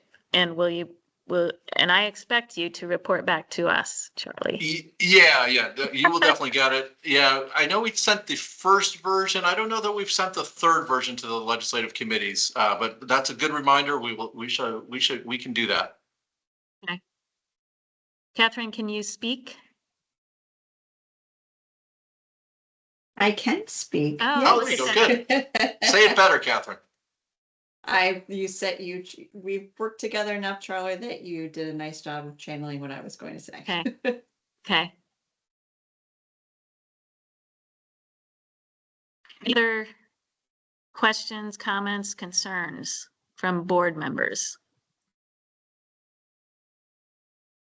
My only other observation was that some language in your original draft that talked about maps being provided showing existing designation areas where that language was removed. And so not having studied the FLU methodology as much as I should have, at least version 3, presumably we don't need to see those maps because of the methodology being clear. Is that the assumption? Yeah. So that Okay. they either there aren't any boundary changes from what was previously designated, or where there are, they have gone through that methodology to assure us that all of the statutory requirements for that proposed area are met. Great, thanks. Catherine, is your hand up? It won't let me Purpose. lower my hand. Oh, okay. So Sarah, go ahead. So I think one of the things in terms of significant changes from before that was sort of brought up and we touched upon it briefly and might be worth coming back to and having you explain a little bit more is the discrepancy about historic versus non-historic, and to sort of draw upon it. I think where Alex was saying about the previous designations versus what we might be seeing. And so Janet, I don't know if you want to touch on that a little bit more. So, do you mean, for instance, like there are previous designations that didn't necessarily have to have anything historic, like new town or new centers or growth areas? What, I'm not sure what you're asking. So I think it was more about the planned growth areas, and it was, I think as you were going through it and saying that there's a little bit of discrepancy between in the new language. Yep. So that wasn't the planned growth areas so much as it was the centers. And Charlie, you can chime in, but Charlie's pointing out that there is some discrepancy in different parts of statutes, different sections of statute that describe the centers. And some of those sections describe centers as absolutely having to have historic districts or resources in them, and others do not. And that, Charlie, is that an accurate representation of what you were pointing out last week? Yes, shockingly, there is some inconsistency in statute. So we have identified opportunities for improvement in the next session. But I think it is going to create a little, until the legislature actually does clarify and resolve some of these inconsistencies, it is going to be more of a challenge for you all to navigate that inconsistency. We are working with the state staff in the interim to make it as easy as possible for you. And then we'll definitely be working in the legislature to get this cleaned up next session. And by state staff, I think you mean ACCD staff. Primarily, and others that are interested in this. So yes. Okay. And so again, there's one, is it just one section that refers to centers as having to have historically recognized resources? Both historic terminology and non-historic terminology are used more than once. Yeah. So it would be too easy if it was just used once. Right. And so the concern is that there may be areas that warrant center status that may not have historic resources in them. Yeah, and I think which is, as we were kind of looking back, kind of consistent with the step one for even a village center designation. You didn't really have to you didn't have to have a historic district to get a village center, right? It was pretty low barrier entry. And so, yeah, there's some inconsistency in the designation section and in the future land use section. Okay. Anything else from board members? Kirsten. So, as the board will probably recall, some time ago, we started to have a discussion about the boards and programs method for identifying towns that have duly adopted zoning and subdivision bylaws, and the current practice of this listing on our website. And we have this intake and current process for making those determinations. And Sarah and I had begun to do some initial conversation to bring the topic back to the board. And it kind of got sideburnered and hasn't returned to the board for conclusion. So I just kind of wanted to put a pin in that detail with respect to this particular memo, identifying that information would be determined, using a certain methodology, because I think we should be consistent with, ideally consistent with how we're doing it in terms of any program operation. And I would welcome an opportunity to get that to the finish line with Sarah. I'm just kind of making a note of that. Yeah, good point. And I think both Sarah's memo, perhaps, and mine sort of reference that. And I remember in one of my memos that being on that 1 acre, 10 acre list as a 10 acre town is one way that we could understand that a municipality has adequate regulations. Mhm. But that was only one of, maybe it was three different ways to understand that. Do you have anything to add, Sarah? I was just going to say, I think we also, as part of that, ran into there might be some 1 acre towns, which are really 10 acre towns, but want to stay one. So they have the regulations, Right. but they still want the Act 250. So Right. I think that what we've proposed are other alternatives other than 1 10 acre town. and allows the municipality, with the tier 1A area to submit at that point in time. It'd be based upon the merits of their regulations. So happy to get back to that. I think if you take a look at our sort of master agenda setting, that's one of the things that we have yet to be scheduled because we have so many other things that we need to get through. But we can absolutely come back to that. I think overall, some of the changes and modifications that have been made with these two memos sort of put more onus on the RPCs to sort of self-evaluate. And I think sort of brought back with some of the things that we've talked about, and I think Kirsten was saying with regard to the checklist, is just as we go through these, we cannot. I think what we have within these memos tailors down what we're asking the RPCs for information. Before it was maybe perhaps duplicative to be asking for sort of a then and now analysis between the designations and what have you. But the idea that I think Kirsten had about coming back to that sort of checklist, and when we do evaluate an RPC plan, is that they can provide that sort of narrative checklist, but as long as there's another place for us to also do our own evaluation. I think that's going to be the important outcome that we're probably trying to move toward. Yep.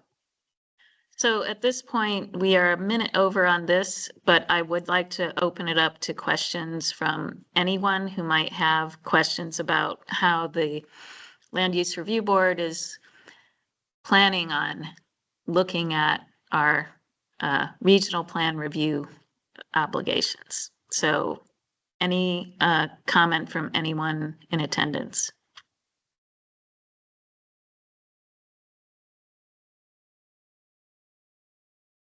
Seeing none, I'm going to turn it over to Alex.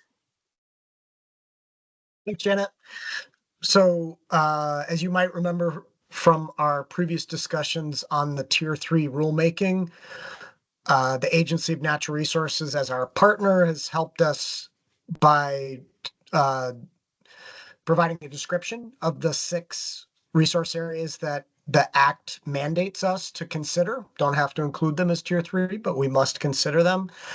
And so they've provided 2 things. One is a map viewer that hangs off of our website, our Tier 3 project website, that allows you to sort of look at the geographic extent of those 6 resource areas as best A&R can map them.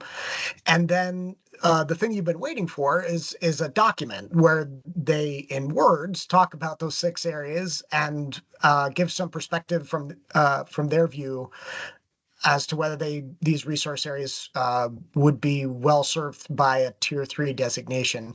So I circulated their draft of that to all of you. Hopefully you've had a chance to look at it. And our first working group meeting of stakeholders is Wednesday, so I thought it'd be interesting just to get your take on some of what they said in there. At the same time, I recognize that maybe not all of you have had success in using the map viewer, so I'm happy to share my screen and show you that. And it might be helpful to do that first and then just get your feedback on what A&R said about the 6 resources. Sarah? I agree. I think that would be great, Alex. Okay. I was going Go ahead, to Sarah. say thank you. I think you got back to me. I had some questions about the legend on it too. So if you wanted to, when you share that, just show those sort of tips and tricks. But I did make my way through all of it and I have some comments for you, but I can wait until the end of the mapping. Okay, great. Let me share my screen if I can find it.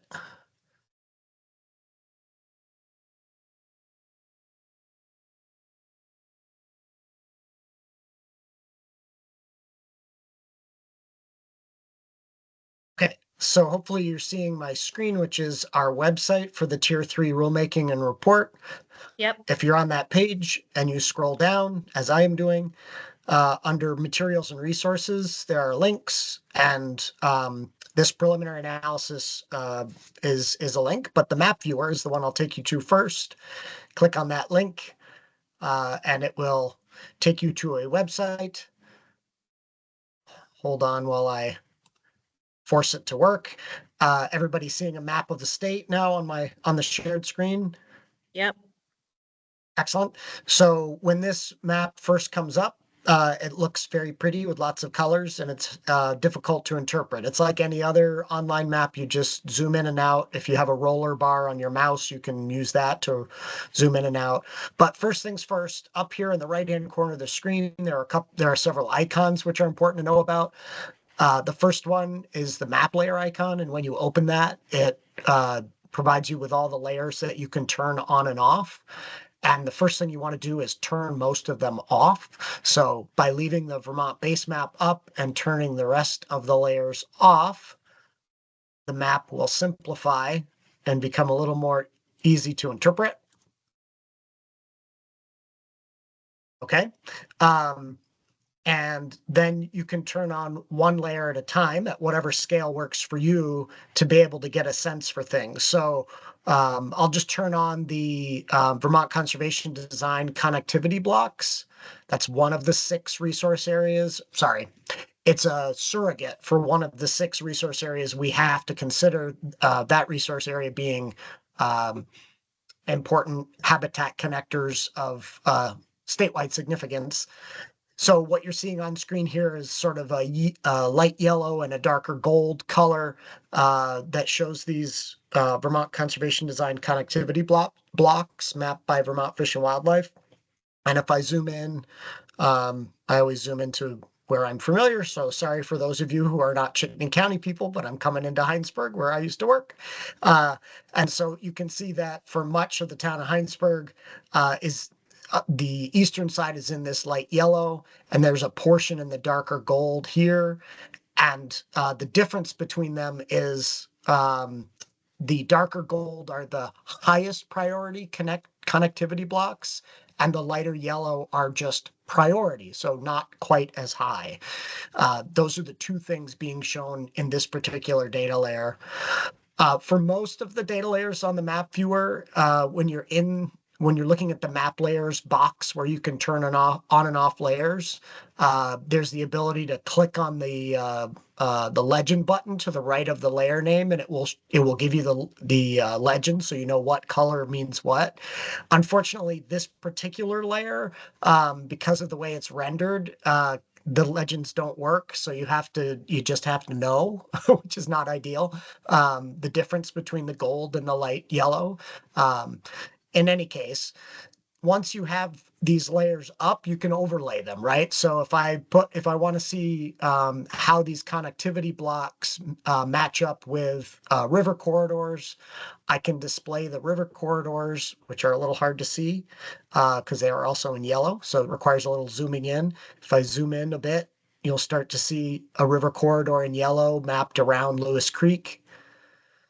Similarly, if I want to see areas that have significant natural communities, I can turn that layer on and they pop up in pink and purple, and so on and so forth for the various layers. Just know that sometimes you have to zoom in a little bit further in order to see them better or at all. So for example, when I gave the overview presentation back in March, I talked about the fact that the road rule was a pretty significant factor that was already going to create jurisdiction in large portions of Vermont where there are sort of interior forest areas. And I showed you an example for the same area in Heinsberg. But if I turn the road rule on, it shows up at this scale. But if I zoom out to more of the county or state, it's no longer shown. And that's because it's not accurate enough at that level. The resolution is such that it would be deceiving.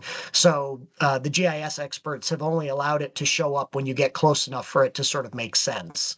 So just know that some of these data layers are like that.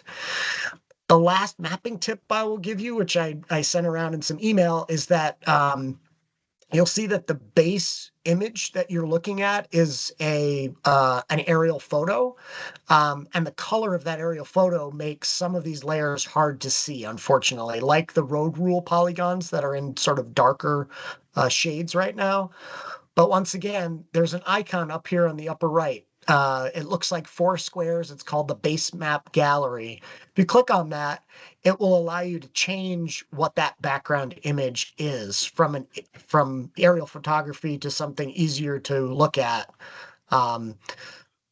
Like a terrain map that doesn't have the imagery on top of it, just some topographic terrain. So this is where you can see the road rule areas that I mentioned earlier now kind of pop a bit more, and you can see where those road rule jurisdictional areas would be in the darker shading. Right, so I'm going to stop sharing so I can see everyone. Janet.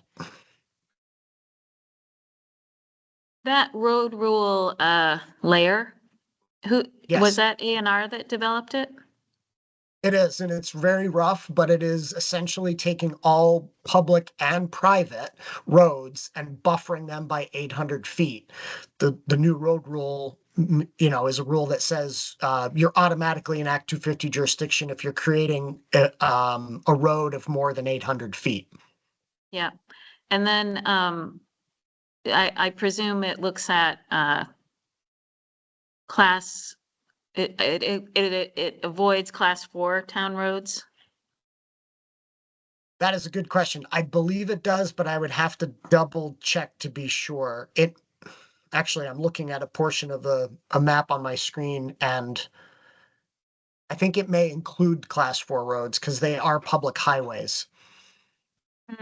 Okay, because I know there are some class 4 roads that are really just unmaintained trails, except for maybe Right. the first 100 feet or so where there are a few houses or where a development, recent development has been proposed or something, but okay. Yep.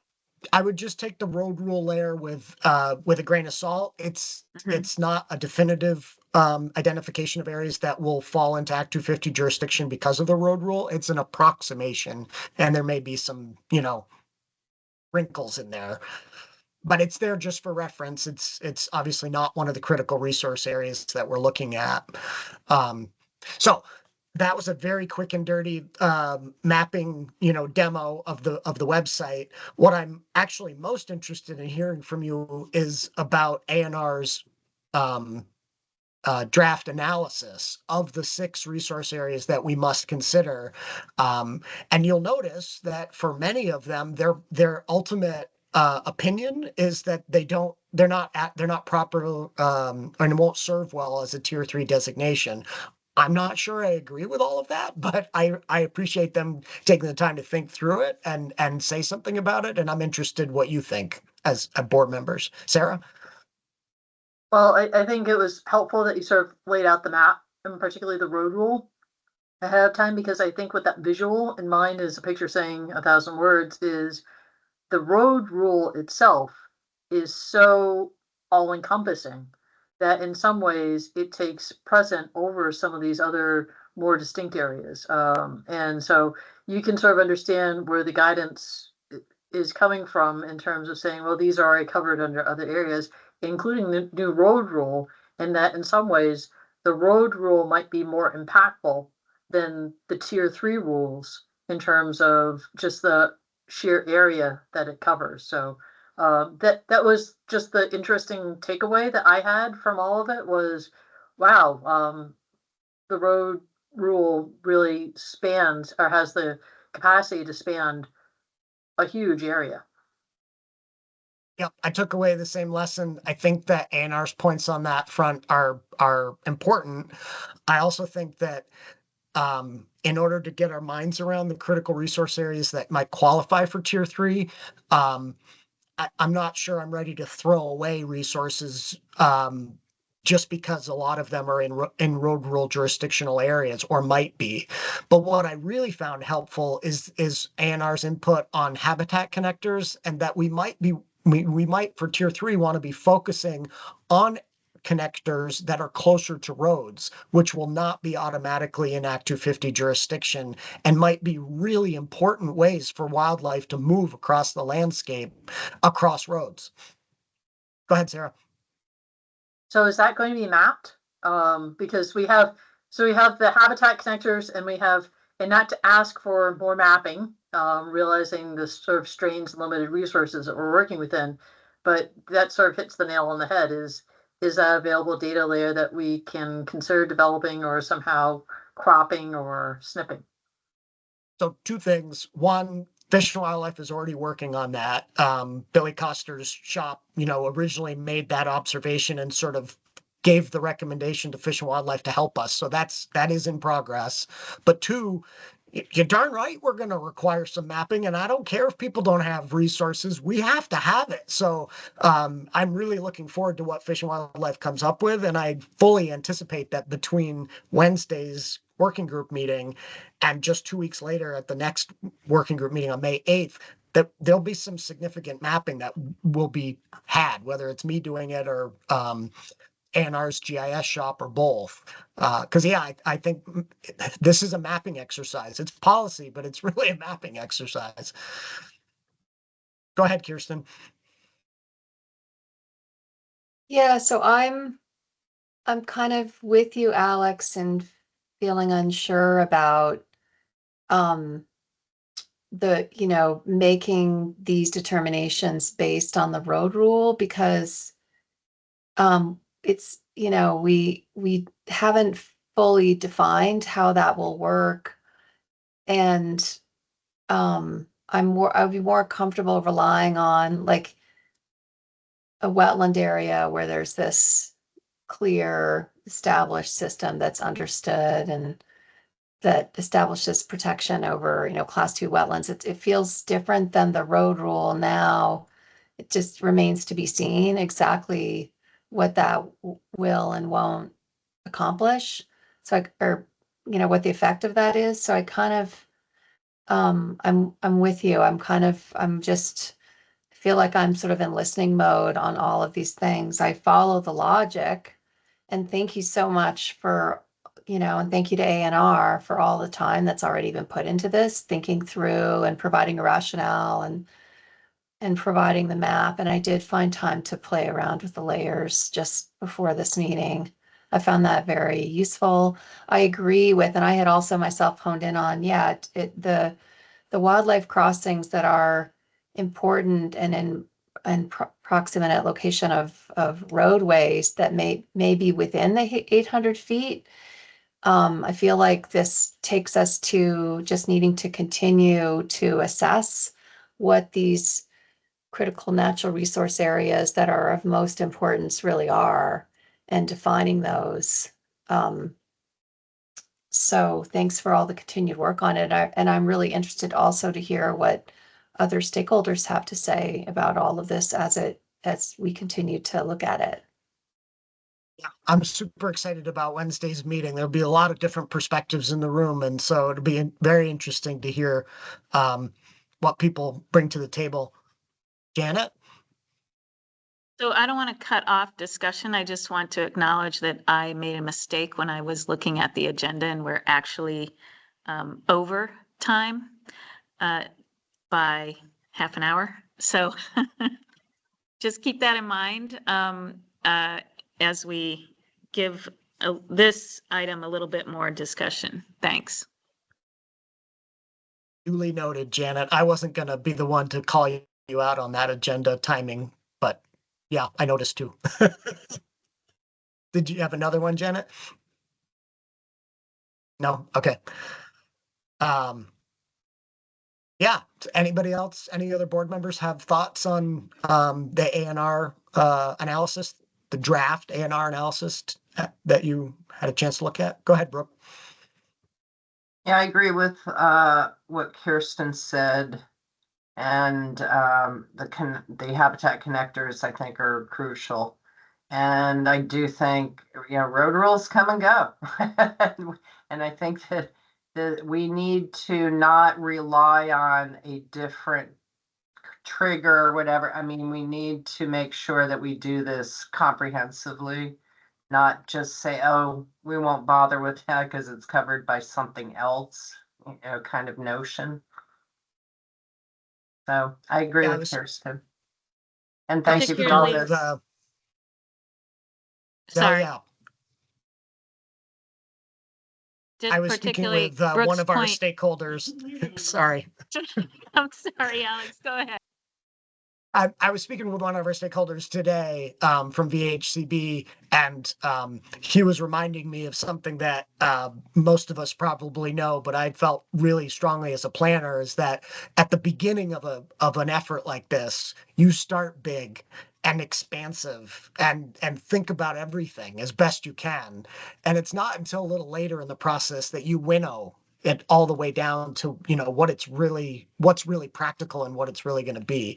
And so I agree, Brooke. I think that it's important to have the road rule in mind, but it's also important to really enumerate all the resources that people feel really Act 250 would be a good mechanism to have review under, and then we'll winnow them down and get them to a place that makes sense from a practical standpoint.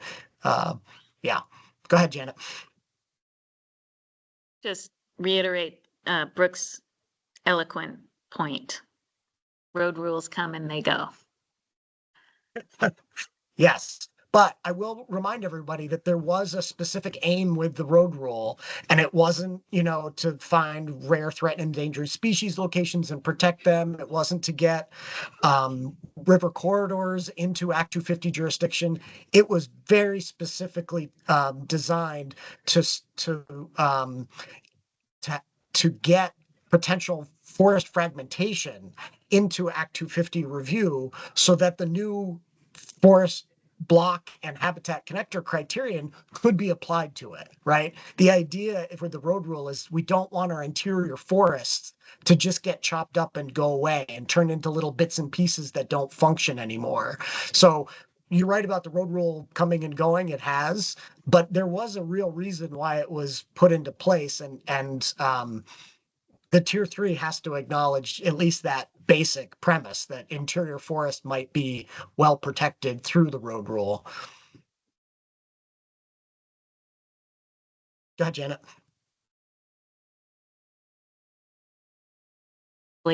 Sorry, never mind.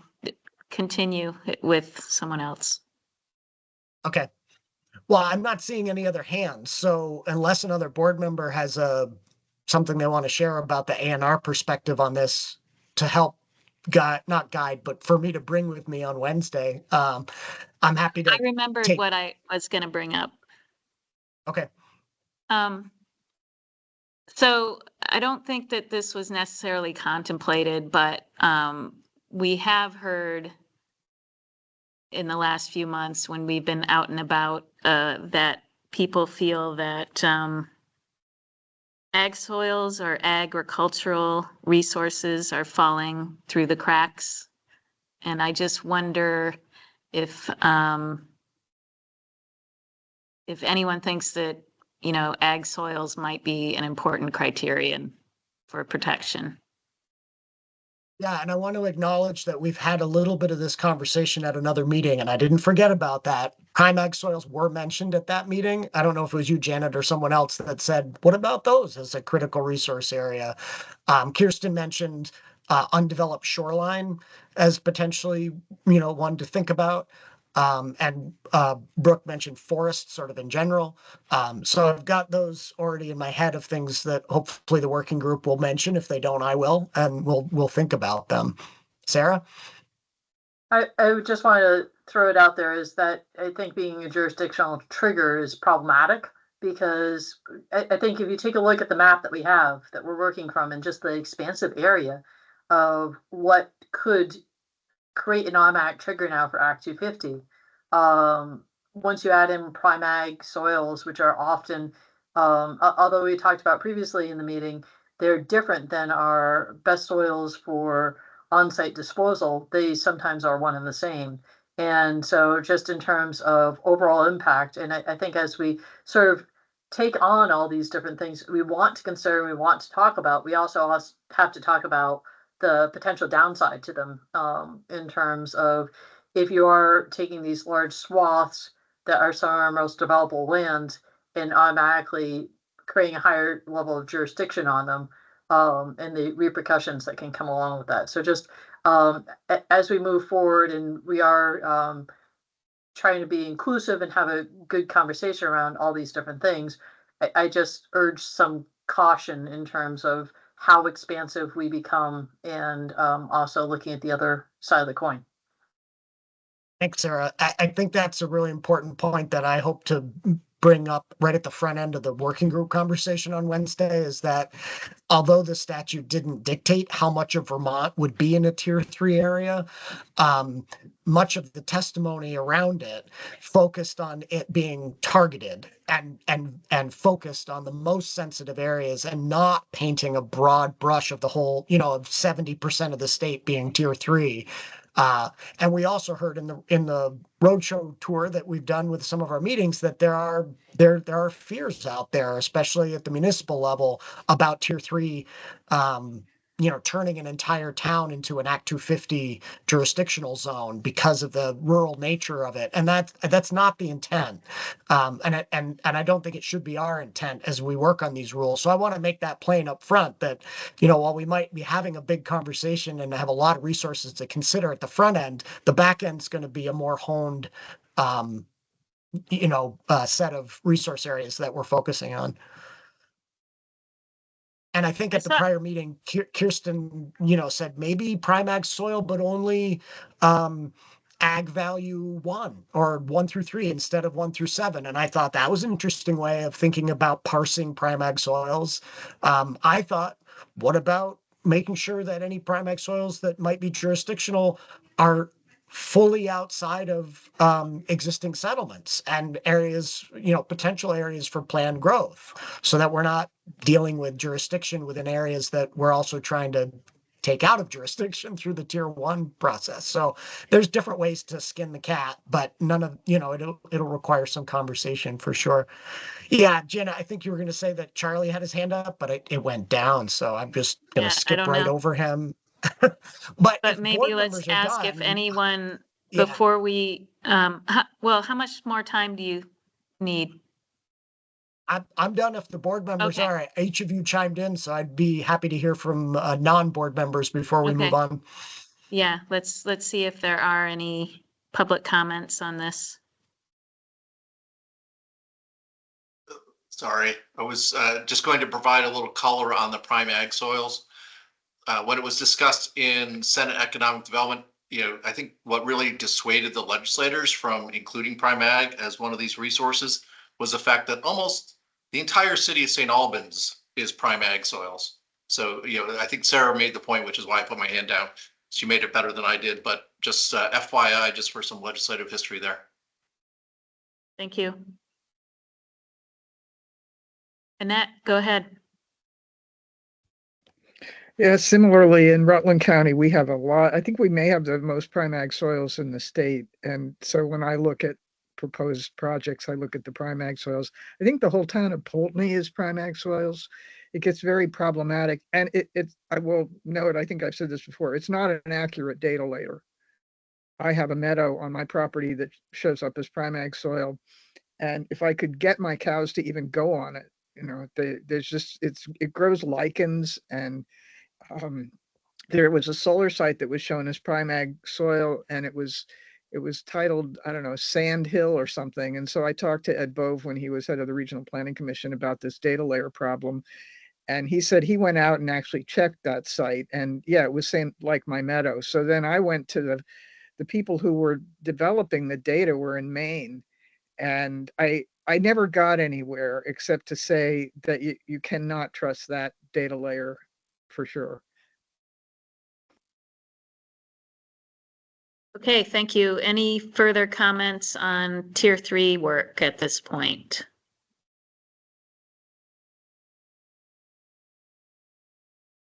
Okay, hearing and seeing none.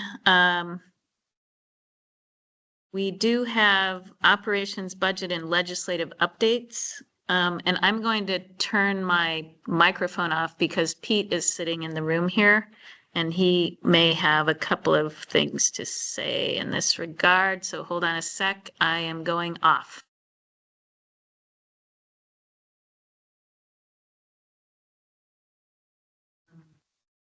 Testing.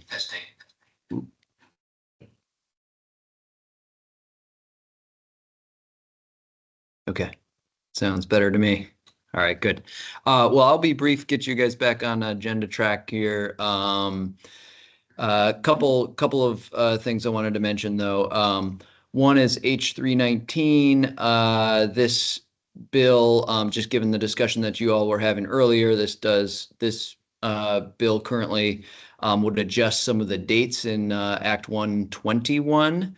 The flooding provisions, flood mapping provisions in there, essentially moving them from 2027 to 2028. So just wanted to make you all aware of that. Not sure where that's going to go from here. Last week it was in Senate Natural Resources. So there's that one. The next thing I wanted to touch on was budget related with the legislature. We did have a very favorable letter from the Committee on Natural Resources on the Senate side to companion with our House letter. That has now progressed to a change in the current draft of the budget, which includes 2 positions within our base budget for permanent positions, as well as 100,000 for the digital infrastructure. There's probably going to be, I would suspect, some adjustments to that as the process continues. But right now, on that roller coaster, we are on a positive uphill. So that's good news on that side of things. And then last thing I was just going to flag for you all on the legislative front is S59. You may recall this one on the open meeting law we've discussed before. That's now over on the House side of things. There is some discussion about that in the House Government Operations Committee, and they seem receptive to taking information from us about that, and our ask on that is, keeping the board a public facing entity and making sure that acts and decisions that this board partakes in would be part in the public meeting context, but allow that the board could have collaborations outside of the public meeting where appropriate. That's my updates. Any questions? Hey, Pete. I'm not seeing hands. Okay. So turn off yours and I'll turn mine back on.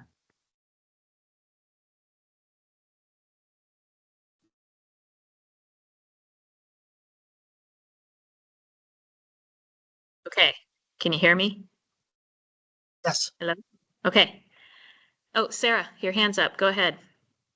I just, in terms of overall agenda, you had I think I punted about the possible action for Tier 1A. We didn't clearly state about possible action on framework for regional plan review. Were you looking for action on that today, Janet? I think I wouldn't mind finalizing the memos and bringing it back at the same time that you bring yours back. Or maybe, yeah. Wait, just why? Why? These are don't just know. memos to the board. We don't need to take any Okay. action on them. We don't. We've had lots of discussion. All right, and I would say that while I had previously asked to bring it back on a Monday, I looked ahead and our next Monday is going to be the roadshow in Berlin. So I politely asked, and for consideration when you're doing the agenda setting, maybe that Thursday, May 1st, for bringing back the Tier 1A then.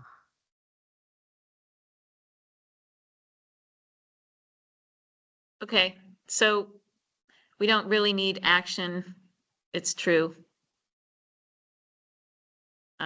But Sarah and I are going to continue working on these and develop, sort of transforming them into guidance in collaboration with legal, staff, and stakeholders such as the RPCs.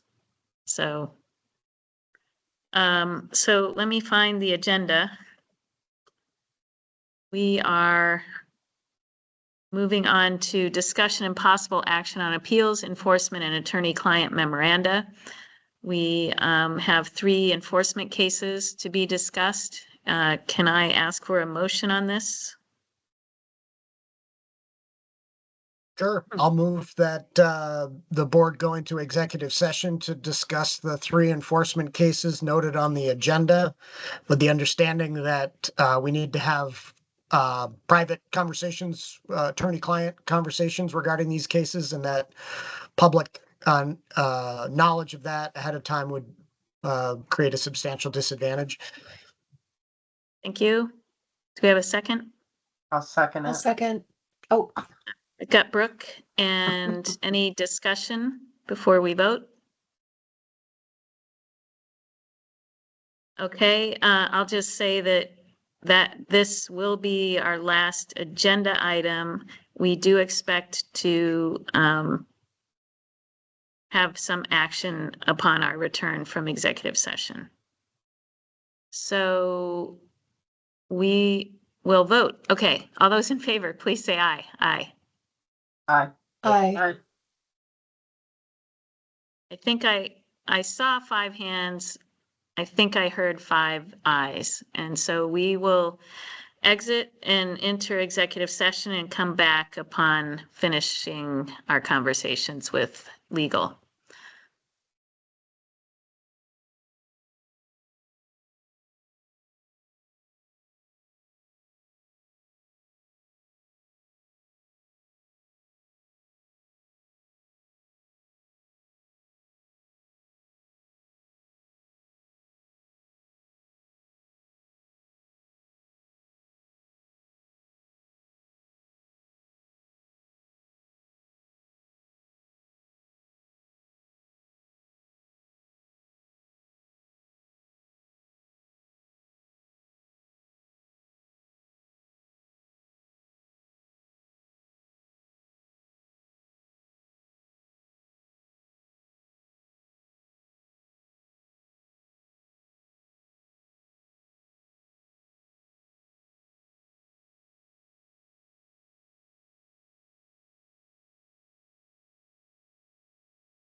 what just happened? I lost the screen.